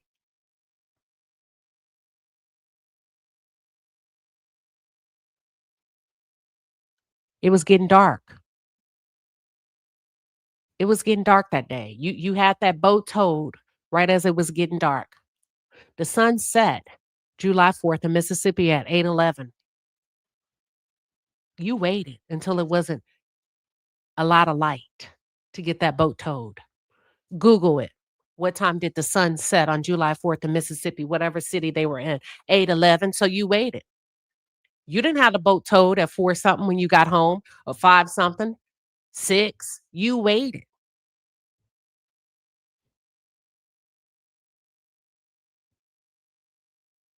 That's all I'm saying. Did anything nefarious happen? I don't know. But I will tell you this, they're acting like it. They're acting like it. Your behavior is indicative of something that you don't want us to know. The Coast Guard's inability to be transparent. You ain't supposed to have a dog in this fight. What you lying about? Why you lie and say that call didn't come through? Why you try to make it seem like the first call that you received for Nolan Wells was July 5th at 12:56 p.m. from his mother? You are a lie. The first call of distress that came through for Nolan Wells was at 11 p.m. July 4th. So now that gives us a window, a time of death to work with, that Nolan may have been dead between the time of 4:30. I'm gonna say between they left. They say they called. They left the island at 4:30. I'm gonna say Nolan was gone by 6, if not 5 p.m. If not by 5 p.m. He was gone. And what it's looking like is this is a huge ass alibi that's kind of falling apart. We don't know if there's any water in his lungs because the medical examiner that conducted the initial autopsy failed to send the lungs. Oh, she withheld the lungs, honey. She didn't want us to know that. She didn't want the other medical examiner, the forensic pathologist, to be able to do his job thoroughly, like she should have done hers, because he did note in his forensic report that she didn't do a full autopsy. Go back to the picture. I'm keep going back. Whatever you need, you guys, went down July 4th. But I want to go back to that viral picture. Here's what I want to say. Go back to the viral picture on July 4th where people were somebody's dropping fake information on purpose. Let me just tell you that. Somebody's putting out stuff. Even though he was at a party, he wasn't at a party July 4th. You see how you can get a little bit of truth that's kind of packaged up to lead you down the wrong way. So when you see this stuff on social media, you have to step back and say, oh, let me just, Queen Shiba say, go back to July 4th. The marine data, what Nolan had on when he was having a good time, how the body was found fully clothed. Now compare that to all of the viral stuff that's going on. What makes the most sense? Go with the evidence, not the stories. Now that photo, in conjunction with the new video of Nolan bending over on the boat to get something out of the cooler, right?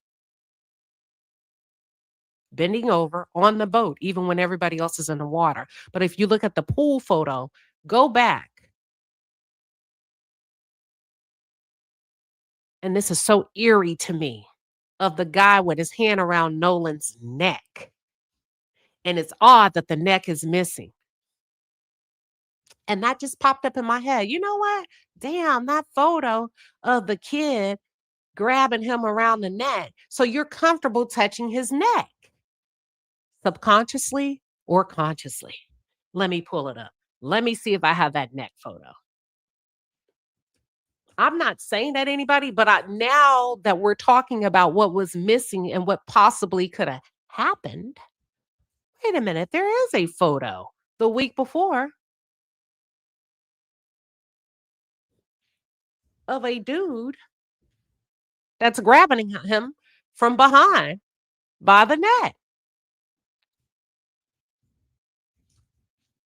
Let's see if we can find it.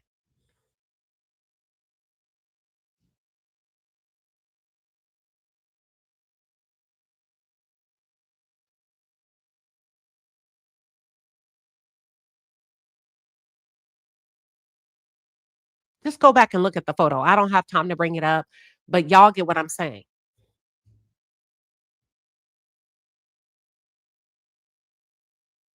That's all. That's it. That's all. So I'm going to open up the lines. What time is it? I'm going to go ahead and open up the lines. We're going to go, I'm going to do 15 minutes of calls. Listen, 30 to 45 seconds just to share your thoughts, your own opinion. Let me put out a disclaimer. It's just their opinion. Okay. It's their opinion. We're not an echo chamber. Nobody has to say what anybody wants them to say. People are free to comment as they please. I'm going to drop the link in the chat. All you have to do is click the link to join the live conversation. Here we go. All right. And for those of you that may not be able to call in, we're going to prioritize your super chat. So please don't hesitate to use that super chat feature. Speaking of super chats, let's go ahead and see what you all had to say.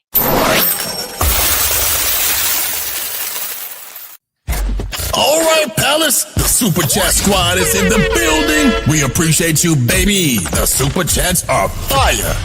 Get in your bag. That's a lot of money. All right, give me 1 second to highlight these super chats and read some of the comments and the questions that we have from the live audience for those of you that can't call and maybe at work. Okay, we got Live Well LA. We were able to get you. Let's see who. Oh, thank you for the 10 gems. We got the gifts coming through. We got the gifts. All right. Hot Moms Rock. Thank you. You said that anonymous white woman is the reason we say not all white people. It's okay to grant a slither of grace when warranted. She made excellent points. She was the one that said, go back and listen. I'm from here. Those boys, that call was a setup. She said, you don't hear the water. You don't hear the motor. You don't hear the wind. You don't hear the clicking. And how is it that all the people who don't give phone service out there or can't really make calls, they're the only ones that could that day? That's what she said. All right. Daphne Johnson, thank you for the 20 piece. You said if I were the parents, I would not trust those random. Give me 1 second. Hold on. If I were the parents, I would not trust those random organs. I would have a DNA test done prior to the private autopsy. Samantha Elvey, all the way from Canada. Thank you. Say, Queen, did not call it. Did not say those calls were alibis. I called it in the moment that boat timeline was issued. Nolan was on that damn boat. Let's go. You did. You've been over here since day one. Wanda, the nurse advocate, we thank you for the $50 super chat. You said supporting independent journalism. Queen Shiba, thank you. We appreciate you. Now, this is what we're going to do. Y'all are going to have to be patient. I know you're here. I'm going to call on everybody one by one, but you got to give me a second. Hold on. Give me 1 second. Uh-oh. You got to give me a second. So when you hear this sound, your time is up. When you hear this sound, I have to go to the next caller.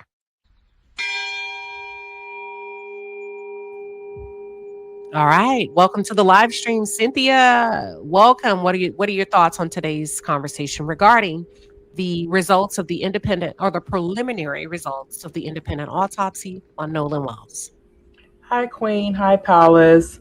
I would have preferred the medical examiner explain the autopsy results. There was a lot of mispronounced words. This case honestly is getting bizarre and bizarre day by day, and I really, really want justice for Nolan. Rest in peace, Nolan. Thank you so much, Colin Kaepernick. Thank you to Tyler Perry and everybody else that's been helping out with the case. And thank you, Queen, for covering the case as well. Justice for Nolan again. All right. Well, thank you. That's Cynthia. We appreciate you coming up. We're going to go to the next caller. All right.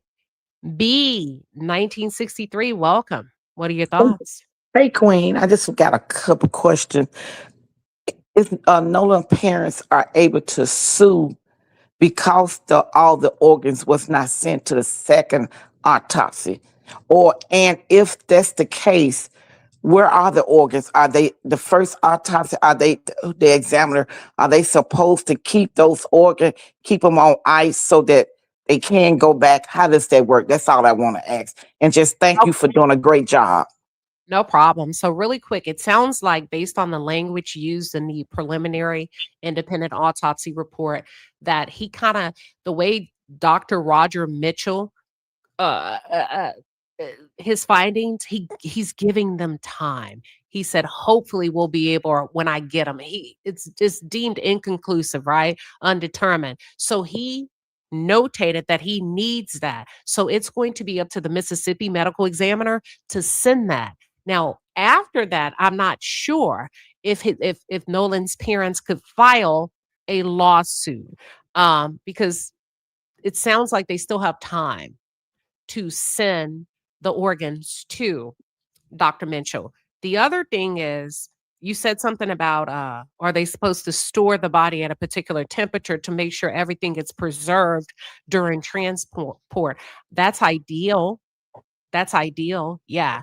But the problem is once it leaves the medical examiner's office, who's responsible? You, or you?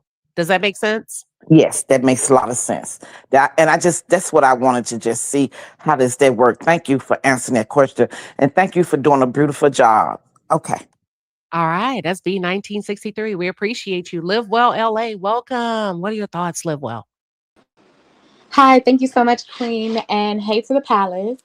This case is really, really strange, but the thing that I noticed is that this bruise to the neck, it reminds me of not like a headlock a little brother would give, a big brother would give his little brother, but it's like the wrestler one.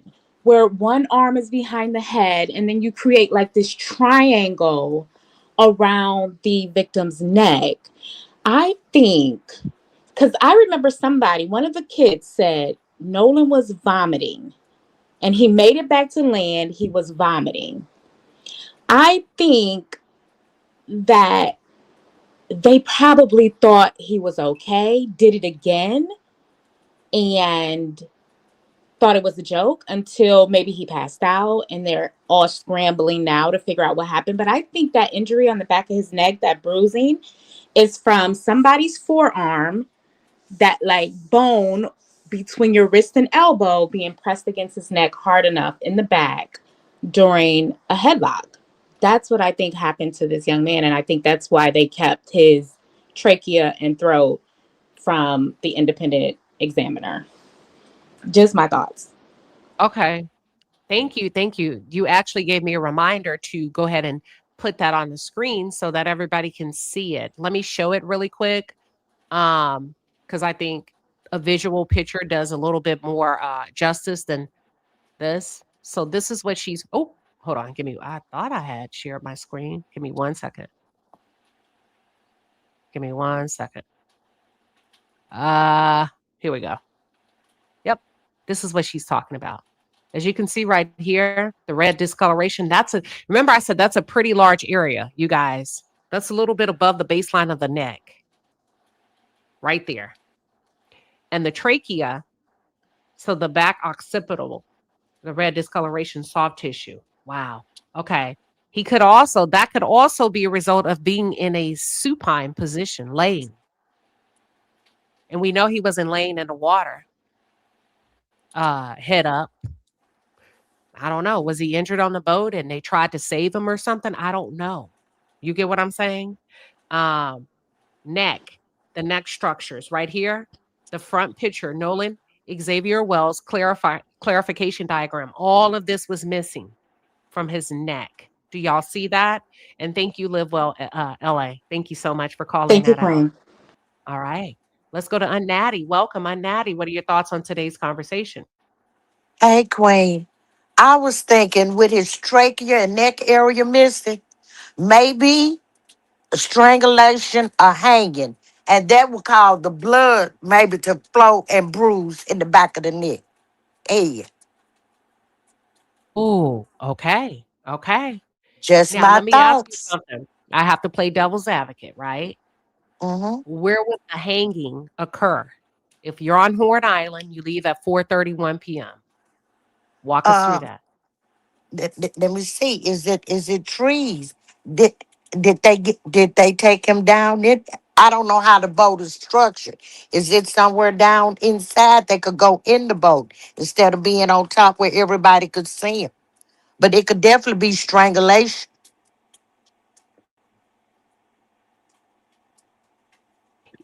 I did see when I did my independent research about that large area of discoloration. You guys, if it were, that's pretty large, and like from a medical standpoint, I think we can all agree that if you know, you know, that's a Mm-hmm. pretty large area, right?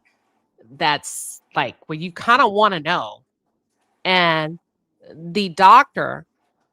Roger Mitchell said, wait a minute, this was not notated or done in the first person didn't even do it. She didn't even examine the back of the head or cut it open to see that something happened back there with that soft tissue. But thank you for pointing that out. Unnatty. Okay, you're doing a great job as always, Queen. I'm back in the chat. Oh, thank you. I appreciate it. All right, y'all. So that's Unnatty. Let me go to Danielle. Danielle, give me 1 second. Hold on. Let me go to Danielle. Danielle, welcome. What are your thoughts? Can you hear me? Yep.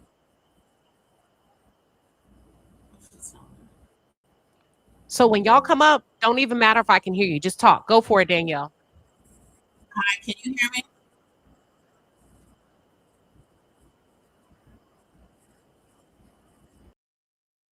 Okay, I'm gonna go to the next caller. So when you all come up and I introduce you, just go for it. You don't have to ask me if I can hear you. I'll tell you if I can't hear you. Let's try Danielle one more time.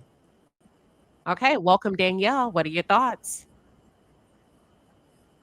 Hi, Queen. Thank you. Can you hear me? Can you hear me? Can you hear Danielle, just go. Just go. me? Okay, yes. I feel what the white lady said that used to work with, with law enforcement, the white lady that live in Mississippi, she's right. I think that stage core, I think that with the Coast Guard and everything, I think that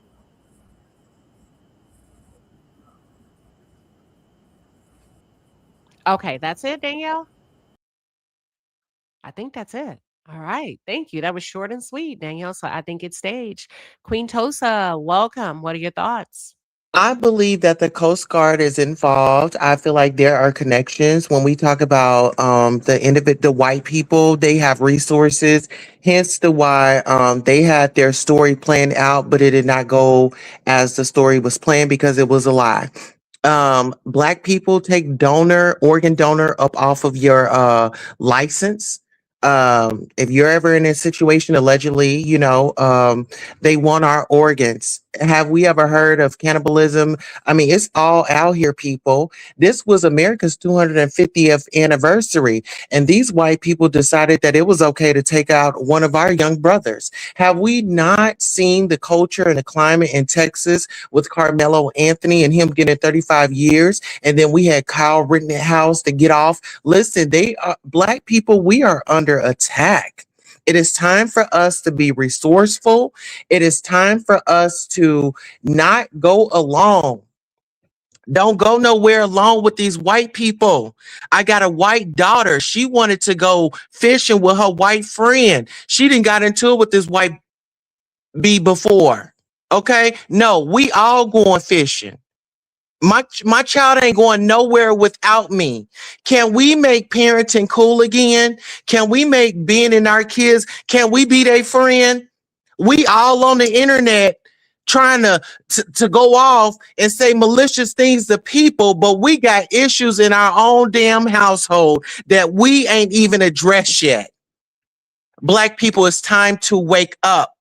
Texas was the last state to let the damn slaves free. What is going on? It's time to wake up. It's time for you to get out there and vote. But if you out there telling me, oh, my vote don't count, then you need to go get into a mental asylum because there is no way that you could have that type of thinking when our people sat up and fought for voting. Get out there, do the right thing. Queen Sheba, this hits hard. July 4th was your best friend's birthday. July 5th is my damn birthday. July 6th is my brother's birthday. Y'all, we got to take a stand somewhere. And we need to be uplifting journalists like Queen Sheba, who's out here having the real conversations that's going to make you think, that's going to run through these autopsies and say, why is that mark on the back of his neck? Why wasn't it brought up in the first autopsy? Tosa, that's There. time. Thank you. Okay, thank you Tosa. so Good much. job. All right. That's Queen Tosa. Let's go, Carolyn. What do you got? Welcome to the show. You're going to have to come off mute, Carolyn.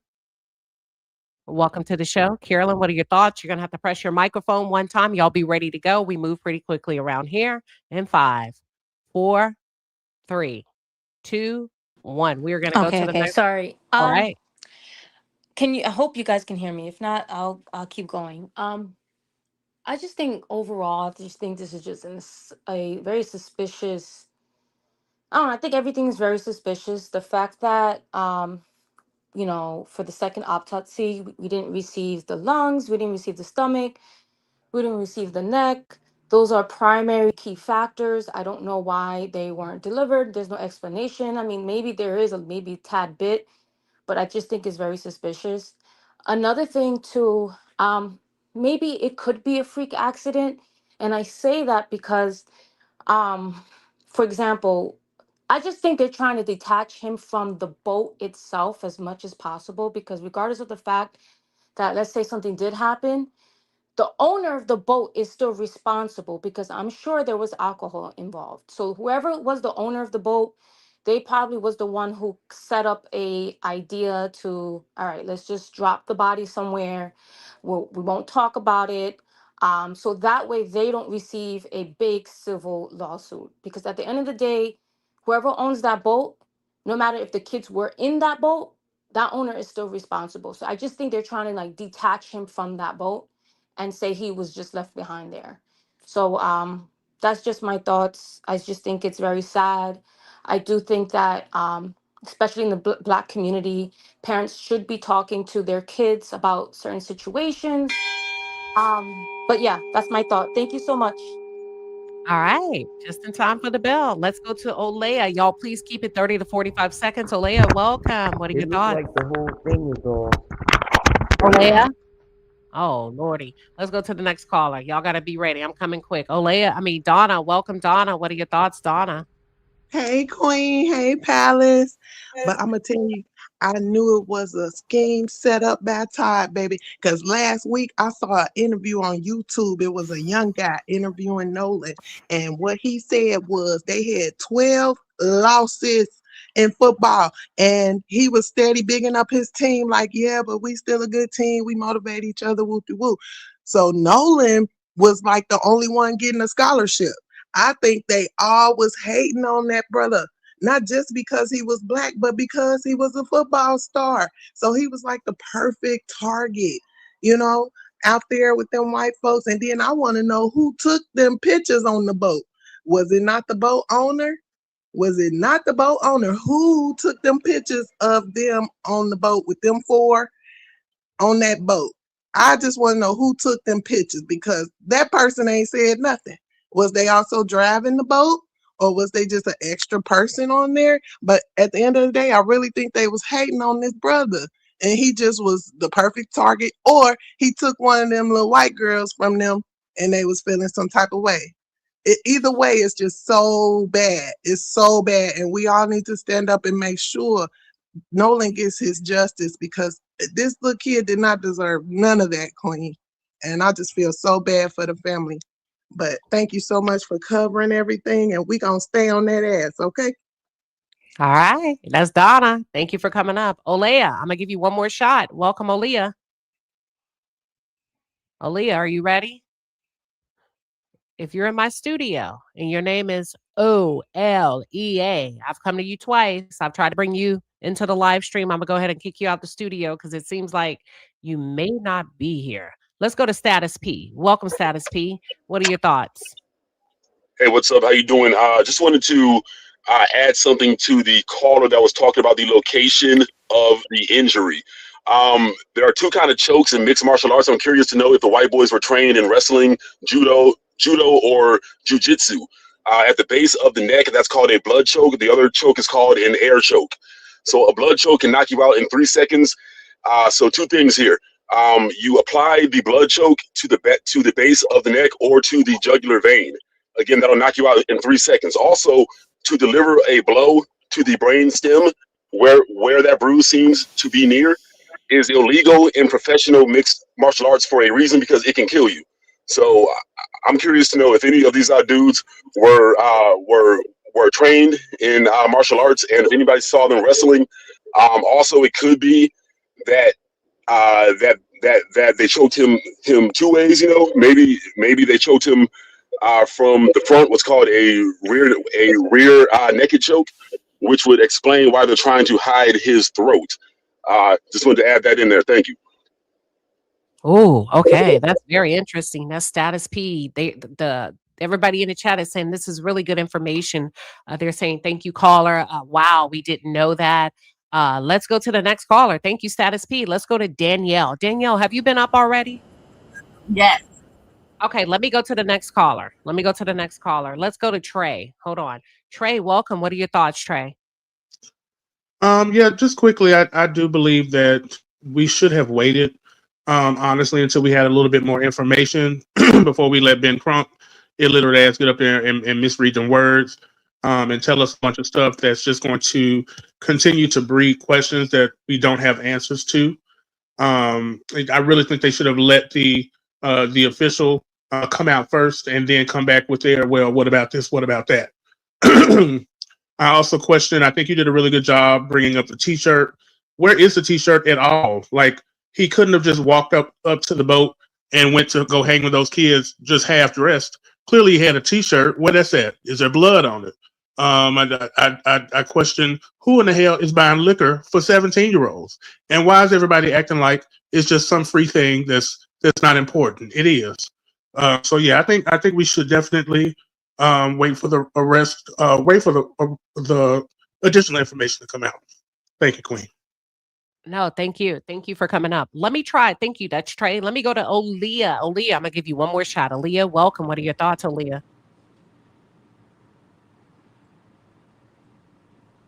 All right, Aaliyah, your mic is not cooperating with you today. If you want to go back out and come back in, you need to click audio, click settings, make sure your audio is connected. We're going to go to Deity. Deity, welcome. You got the floor. Hey, Queen. Well, thank you so much for breaking this down. I just want to say that Ben Crump was confused and he had me confused as well. I'm like, what the hell is he talking about? But I strongly believe that there was foul play here, especially after you went over the autopsy findings, based off the fact that the throat structure was not shipped with the rest of the body to the second medical examiner. The only logical explanation that makes sense to me is that there is suspicion of neck trauma or they are trying to cover this up. So thank you again for breaking this down. Oh, no problem. Thank you for asking. Yeah, so that's Deity. Deity actually got in my inbox and was like, listen, can you please break down the autopsy report? And I just try to do the best I can. Aaliyah, look, welcome, Aaliyah. Okay, Aaliyah, today is not your day. Do not play the lotto today. Trust me, do not play the lotto. Hold on. Aaliyah, do not play the lotto. The lotto. Kumpohi, welcome. What are your thoughts? Hey, Queen. Good afternoon. Can you hear me? Yep. Okay. My first thing is I don't think people should attack Ben. Ben Crump is doing he's doing a fabulous job, if you ask me.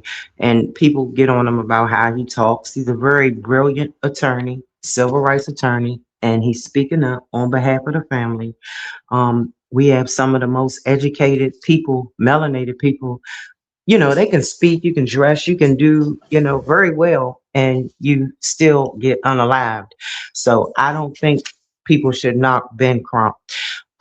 Because in the Carmelo Anthony case, that family was told, don't use any black lawyers, don't go with, don't bring the fanfare, just get somebody Caucasian because your son, he could, he could benefit. Now we look at Carmelo. In contrast to that, as I look at that mother crying and grieving, I think it's evil. I think it's cruel. The way they are withholding information that they know is critical. They know exactly what they're doing. And I'm so glad she went with Ben Crump. Nobody else has the courage to say what he says because they playing with these people while these people playing in her face. So as far as I'm concerned, that interview that Officer Tatum went down there and interviewed that boy when those boys wouldn't even talk to their own mother. That to me, that's like a slap in the face. And the people that follow him, they're berating this mother. This mother is in pain.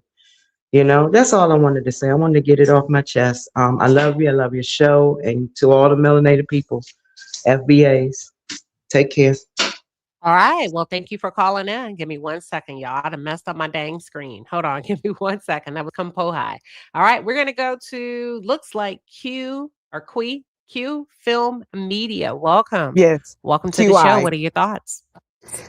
It's QI, but I just want to point out that the most important organs to determine the cause of unalivement and the time of deceased are missing. Uh-oh, your audio went out. Organs. So Okay, I want to point that out. And then it already says foul play with that 12 to 8-inch injury or damage to the back of the head as well, regardless of whatever the determinations is. Even if it was a drowning, it still means nothing because even with a drowning, it can still mean foul play. Also, according to maritime laws, it states that regardless of such, if nobody was ever pinpointed down to being responsible for the unalivement of Nolan Wells, it states that according to maritime laws, the boat owners are responsible because there was underage drinking and there was BUI, boating under an influence, which works the same as driving under influence.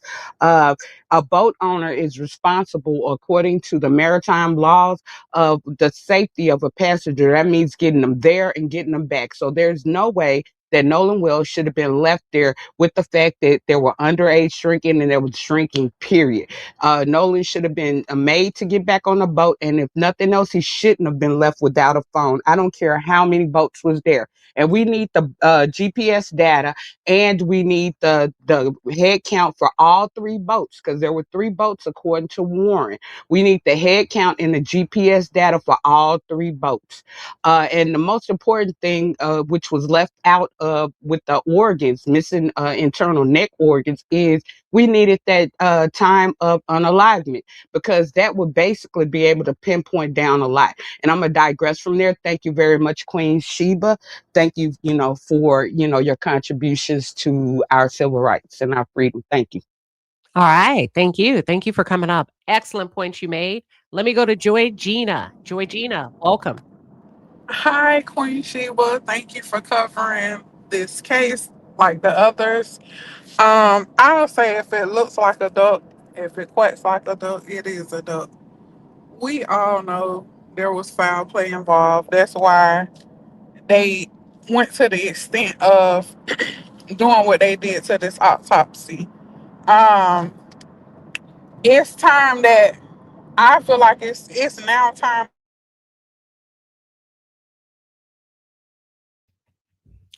Joy Gina, I think your mic went out.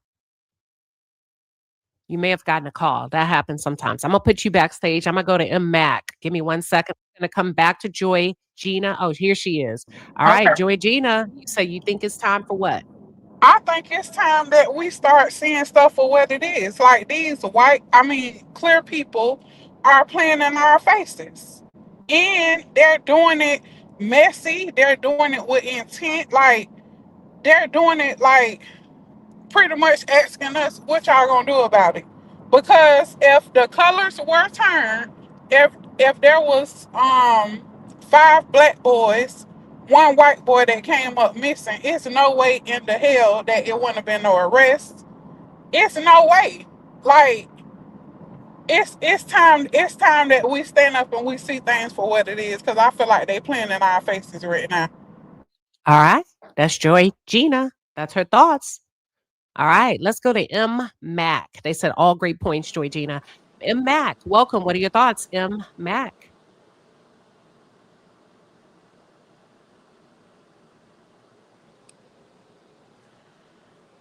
M Mac, you're live in the show.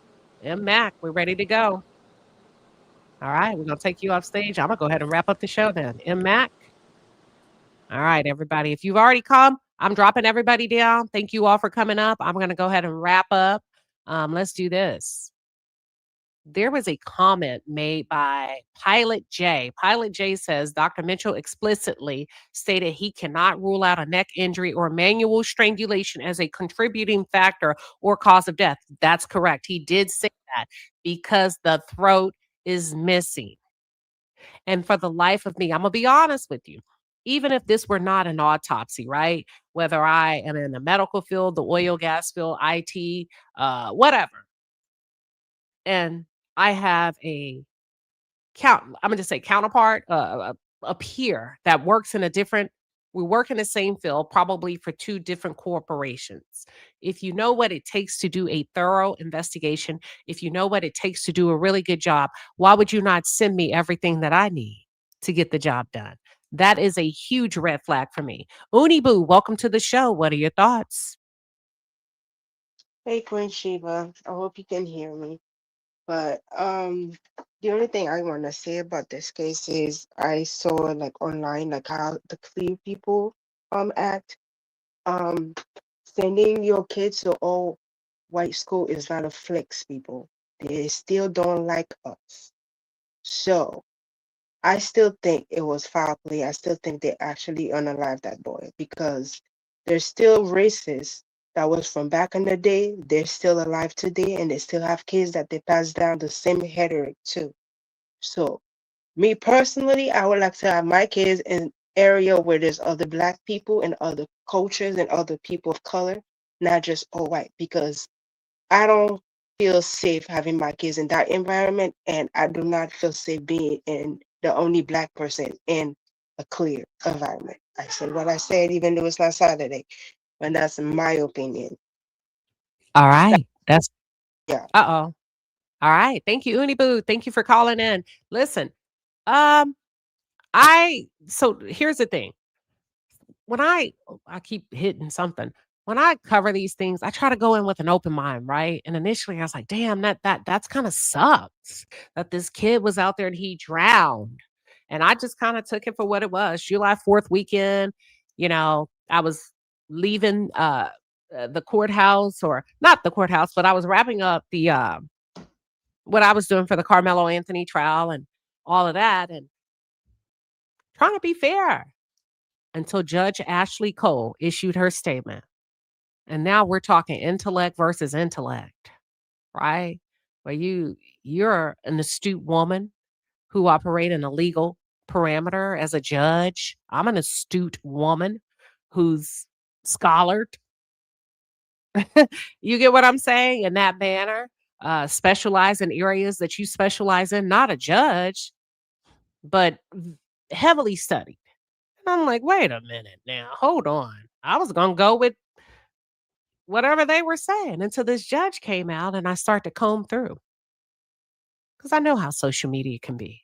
If we hear or see something we don't like, some of us can be very quick to say, or stereotype, or label it this when it's not that, or this when it's whatever.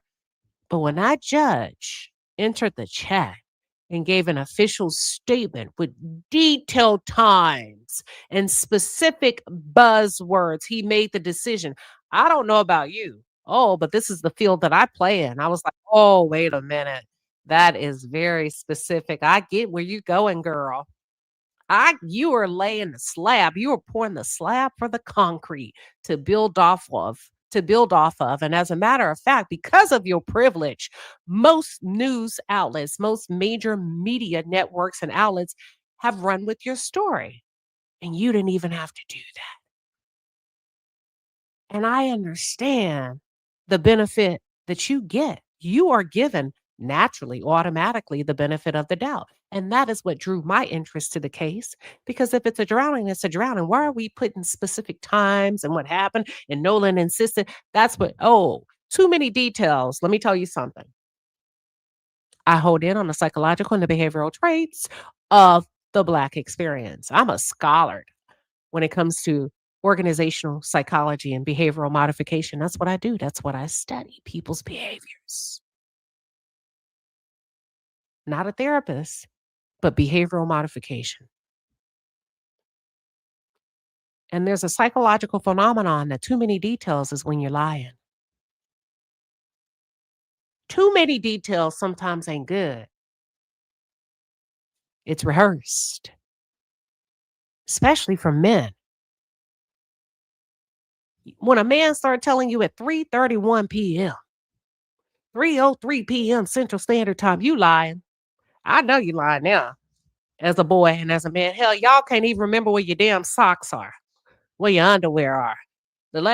You walk by a bag of damn trash in the house. Oh, I didn't see it. You didn't see that trash. You didn't put your spoon. You leave your damn cup on the. Now you're lying. You can't remember birthdays, half of you. You're not that damn detailed.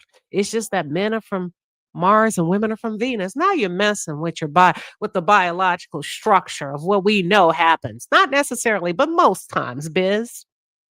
0586, not all the time. But a teenage boy who's been drinking is going to give me down to the T.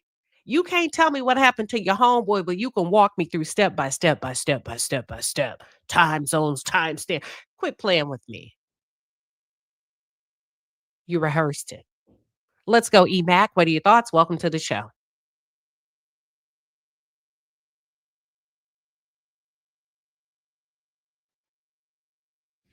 EMAC.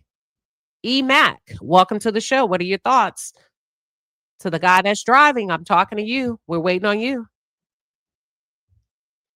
EMAC. All right, Emac, I'm taking you off. I'm gonna go to the next caller. Emac, your audio is not connected. Teresa, welcome to the show. What are your thoughts? Um, First of all, I want to say thank you for covering this. Thank you for covering this because it needs a lot of attention. This reminds me of the Kendrick Johnson case where his all of his organs was missing. I don't know why I got an echo. I never done this before. I'm nervous, but yeah, I want to say that I don't know why people don't want to pull the race card when it's really about race. You know. All right, that's it. Oh, Thank you. hold on. This is okay. Thank you. All right, thank you, Teresa. We move pretty quickly. Let's go to Taya. Taya, welcome. What are your thoughts? Hold on. Taya, welcome to the show. What are your thoughts, Taya? Hi, can you hear me? Yep. Okay. So here's the thing, right? If for no other reason we have to call race into question, because let's just say hypothetically nothing crazy happened with Nolan, right? Race is playing a major factor in the just simply based on the way they handled the case, just or lack thereof handling of the case. That alone is race card, period, right? But I would be very, very, and I'm sorry, were you about to say something? Nope, just go, just cook. Oh, and then oh yeah, that was the other thing. I wanted to just give you a shout out because you cooking today. You is definitely cooking today. And I would think that they would want to hurry up and get these the initial autopsy results out just to clear these clean, super sweet, innocent angels. Like, but basically, they should want to clear these boys' names. So why wouldn't y'all go ahead and release this information if there's no foul play? So they are the ones who's race baiting and making this thing bigger than what it needs to be if nothing happened, because they are procrastinating and stalling the investigation.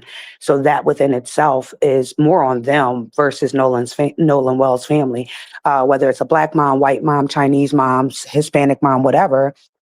What mother and father would not want to know the details of the death of their child or young adult, whatever, but child. That was all I had. You did. I'm trying to remember what it was, but you did pull out a really good point earlier, but now I'm forgetting what it was. But anyway, it goes back to Putting on you the cooking to shirt. death. Putting on the shirt in the water, the pool, that boy comfortable putting his arm around Nolan's neck. Yeah. And I'm thinking that photo might have been released just so that if it came back that his fingerprints was on Nolan, now you have a picture that says, "Hey, this is why my fingers was oiling. We was playing around, and here's the picture to prove it." All right. Thank you, Taya. Thanks. All right, that's Taya. Let's go. So, y'all, the lines are officially closed. We're gonna wrap up the live. Let me go to Isha. Isha, welcome. What are your thoughts? Hey, I just want to say that I hope that the family continues to be diligent, crossing their T's, dotting their I's. When they get the organs back, I really hope that they test the DNA to make sure that those organs belong to their child. I also wanted to say, I'm not sure if it's been done yet, but has the Nolan family, done a forensic analysis on the phone to see if what happened to the messages, the photos or the videos? Has that been brought up? And then also, as far as the medical examiner, I was disappointed that he didn't show up, but I'm just drawing a conclusion that he may not have wanted to be as involved to where his life would be impacted with so much attention that's been brought on there. It's still, I wish I would have been there, but part of me understand, but part of me, I don't. It's a big case, a lot of momentum, and very important for our history at this time. And that's it. All right. Thank you, Isha. Very well stated. Tosa, I'm gonna give you 15 seconds real quick. I gotta wrap up the show. What you got? No, what I wanted to simply say is God led me through the line just to say that I want to thank you so much for opening up your platform to many people around the world. Queen Sheba, nobody, I want to give you your flowers. Thank you so much for speaking on these topics. You've inspired me. You're like a mother, a sister, a cousin, and it feels so great to be in a space where your voice can be heard and we can get knowledge over here. I think it should be more spaces like this, but God has his hands on you. Guys, she's on her way to 100K subscribers. If you can invite somebody next time, bring a friend next time, bring a family, mother, brother, sister, it's educational over here. I appreciate you, and I was just led to come up here and just tell you thank you and let God continue to keep using you. Have Oh, a great thank day on you. purpose. All right, that's Queen Tosa. Thank you. I appreciate it. Oh no, I didn't mean that. Clapping hands. Hold on now. Where's my round of applause? There we go.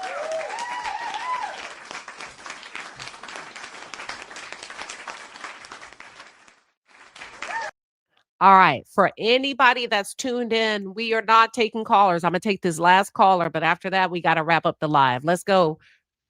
Pineapple. What are your thoughts? Pineapple. Welcome. What are your thoughts? All right. All right. I did my due diligence. That's it. The lines are closed. So let me go to the super chats. And there was a couple of comments that I highlighted that I wanted to go through really, really quick. All right. Lamb Fly. Thank you for the 20 piece and the pepper. Lamb Fly says, look, I wonder if the kids held him down to get the password. Oh, to get the password to his phone before the final blow because most phones are locked. I also think they kept it so they wouldn't have the final pinpoint of the GPS. Phones can be locked, but this day and age, with the advanced technology that we have, you can use fingerprints, you can use facial recognition, you can use a password. So, password is not the only way to get into a phone. You can simply put the phone up to the face and the phone will open. So, for people that are asking how would they have his phone, if he's on the boat, Nolan did not leave his phone behind. I believe Nolan went where his phone was. That's it. That's all. Oh, yeah. Nolan was right there with his phone until he wasn't. How would the phone be open if you open it with facial recognition or a fingerprint? That's how. Let me see what else we got. All right. Mark Anthony Jenkins. Mark says, I believe a medical examiner should have been present discussing the autopsy report. I agree too. I agree with you 1000%. I think it would have given it the Midas touch. Okay. Pineapple, let's go. What are your final thoughts? Can you hear me? Hold on. We can't hear you. Hold Can on. you,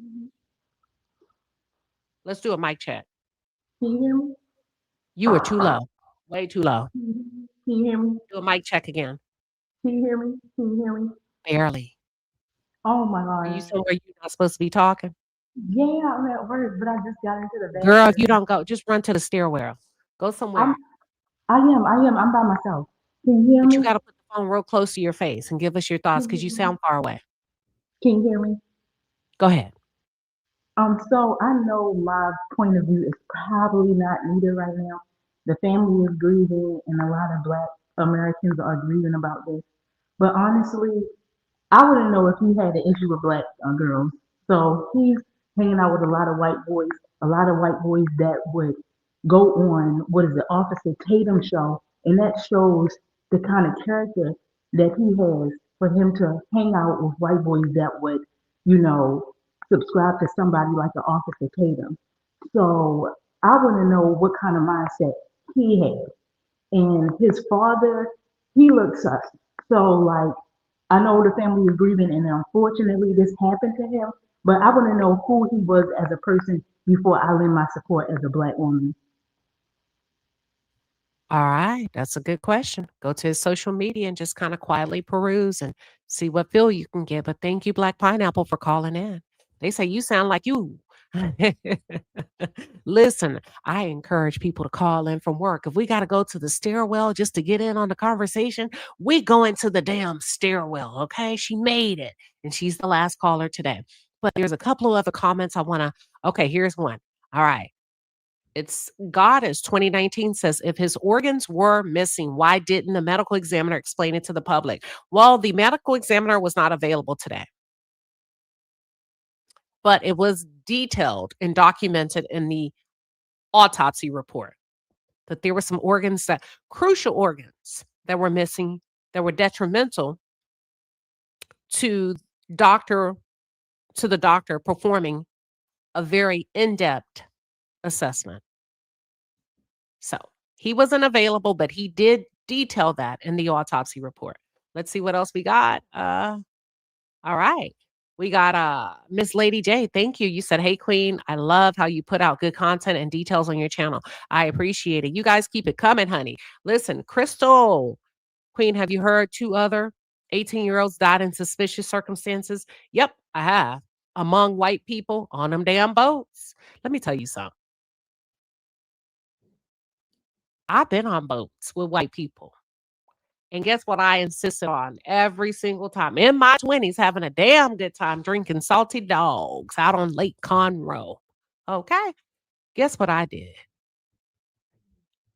Every single time I want a life vest. You don't need one. Yes, I do. I didn't give a damn. I was the only one on the boat with a life vest on.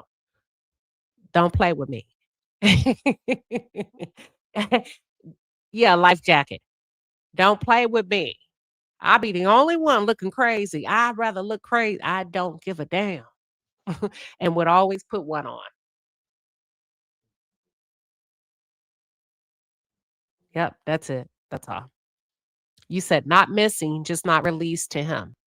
Yes, not released to them or to the body.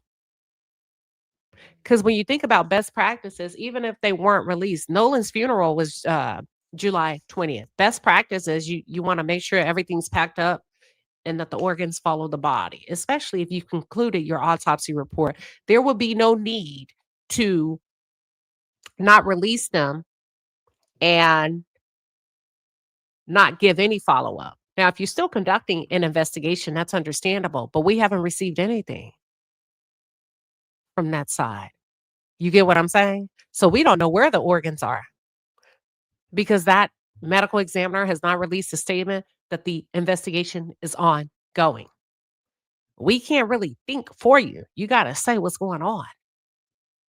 Somebody said that's a pure disregard of humanity. Michelle Gray. Ms. Buchik said, Queen, you are something special. I do not play. I know my strength. I know my weaknesses. I need a life vest. No, you don't. Yes, I do. Yes, I do. Especially if I'm going to be drinking all these salty dogs, this grapefruit juice and this vodka, honey, and have one on. Now, back in the day when you are, let me get out of here. Thank everybody for tuning in. Thank everybody for tuning in. I will see you all a little bit later. And we're going to break down the interview that Warren did with Officer Tatum. See you later on this evening. All right.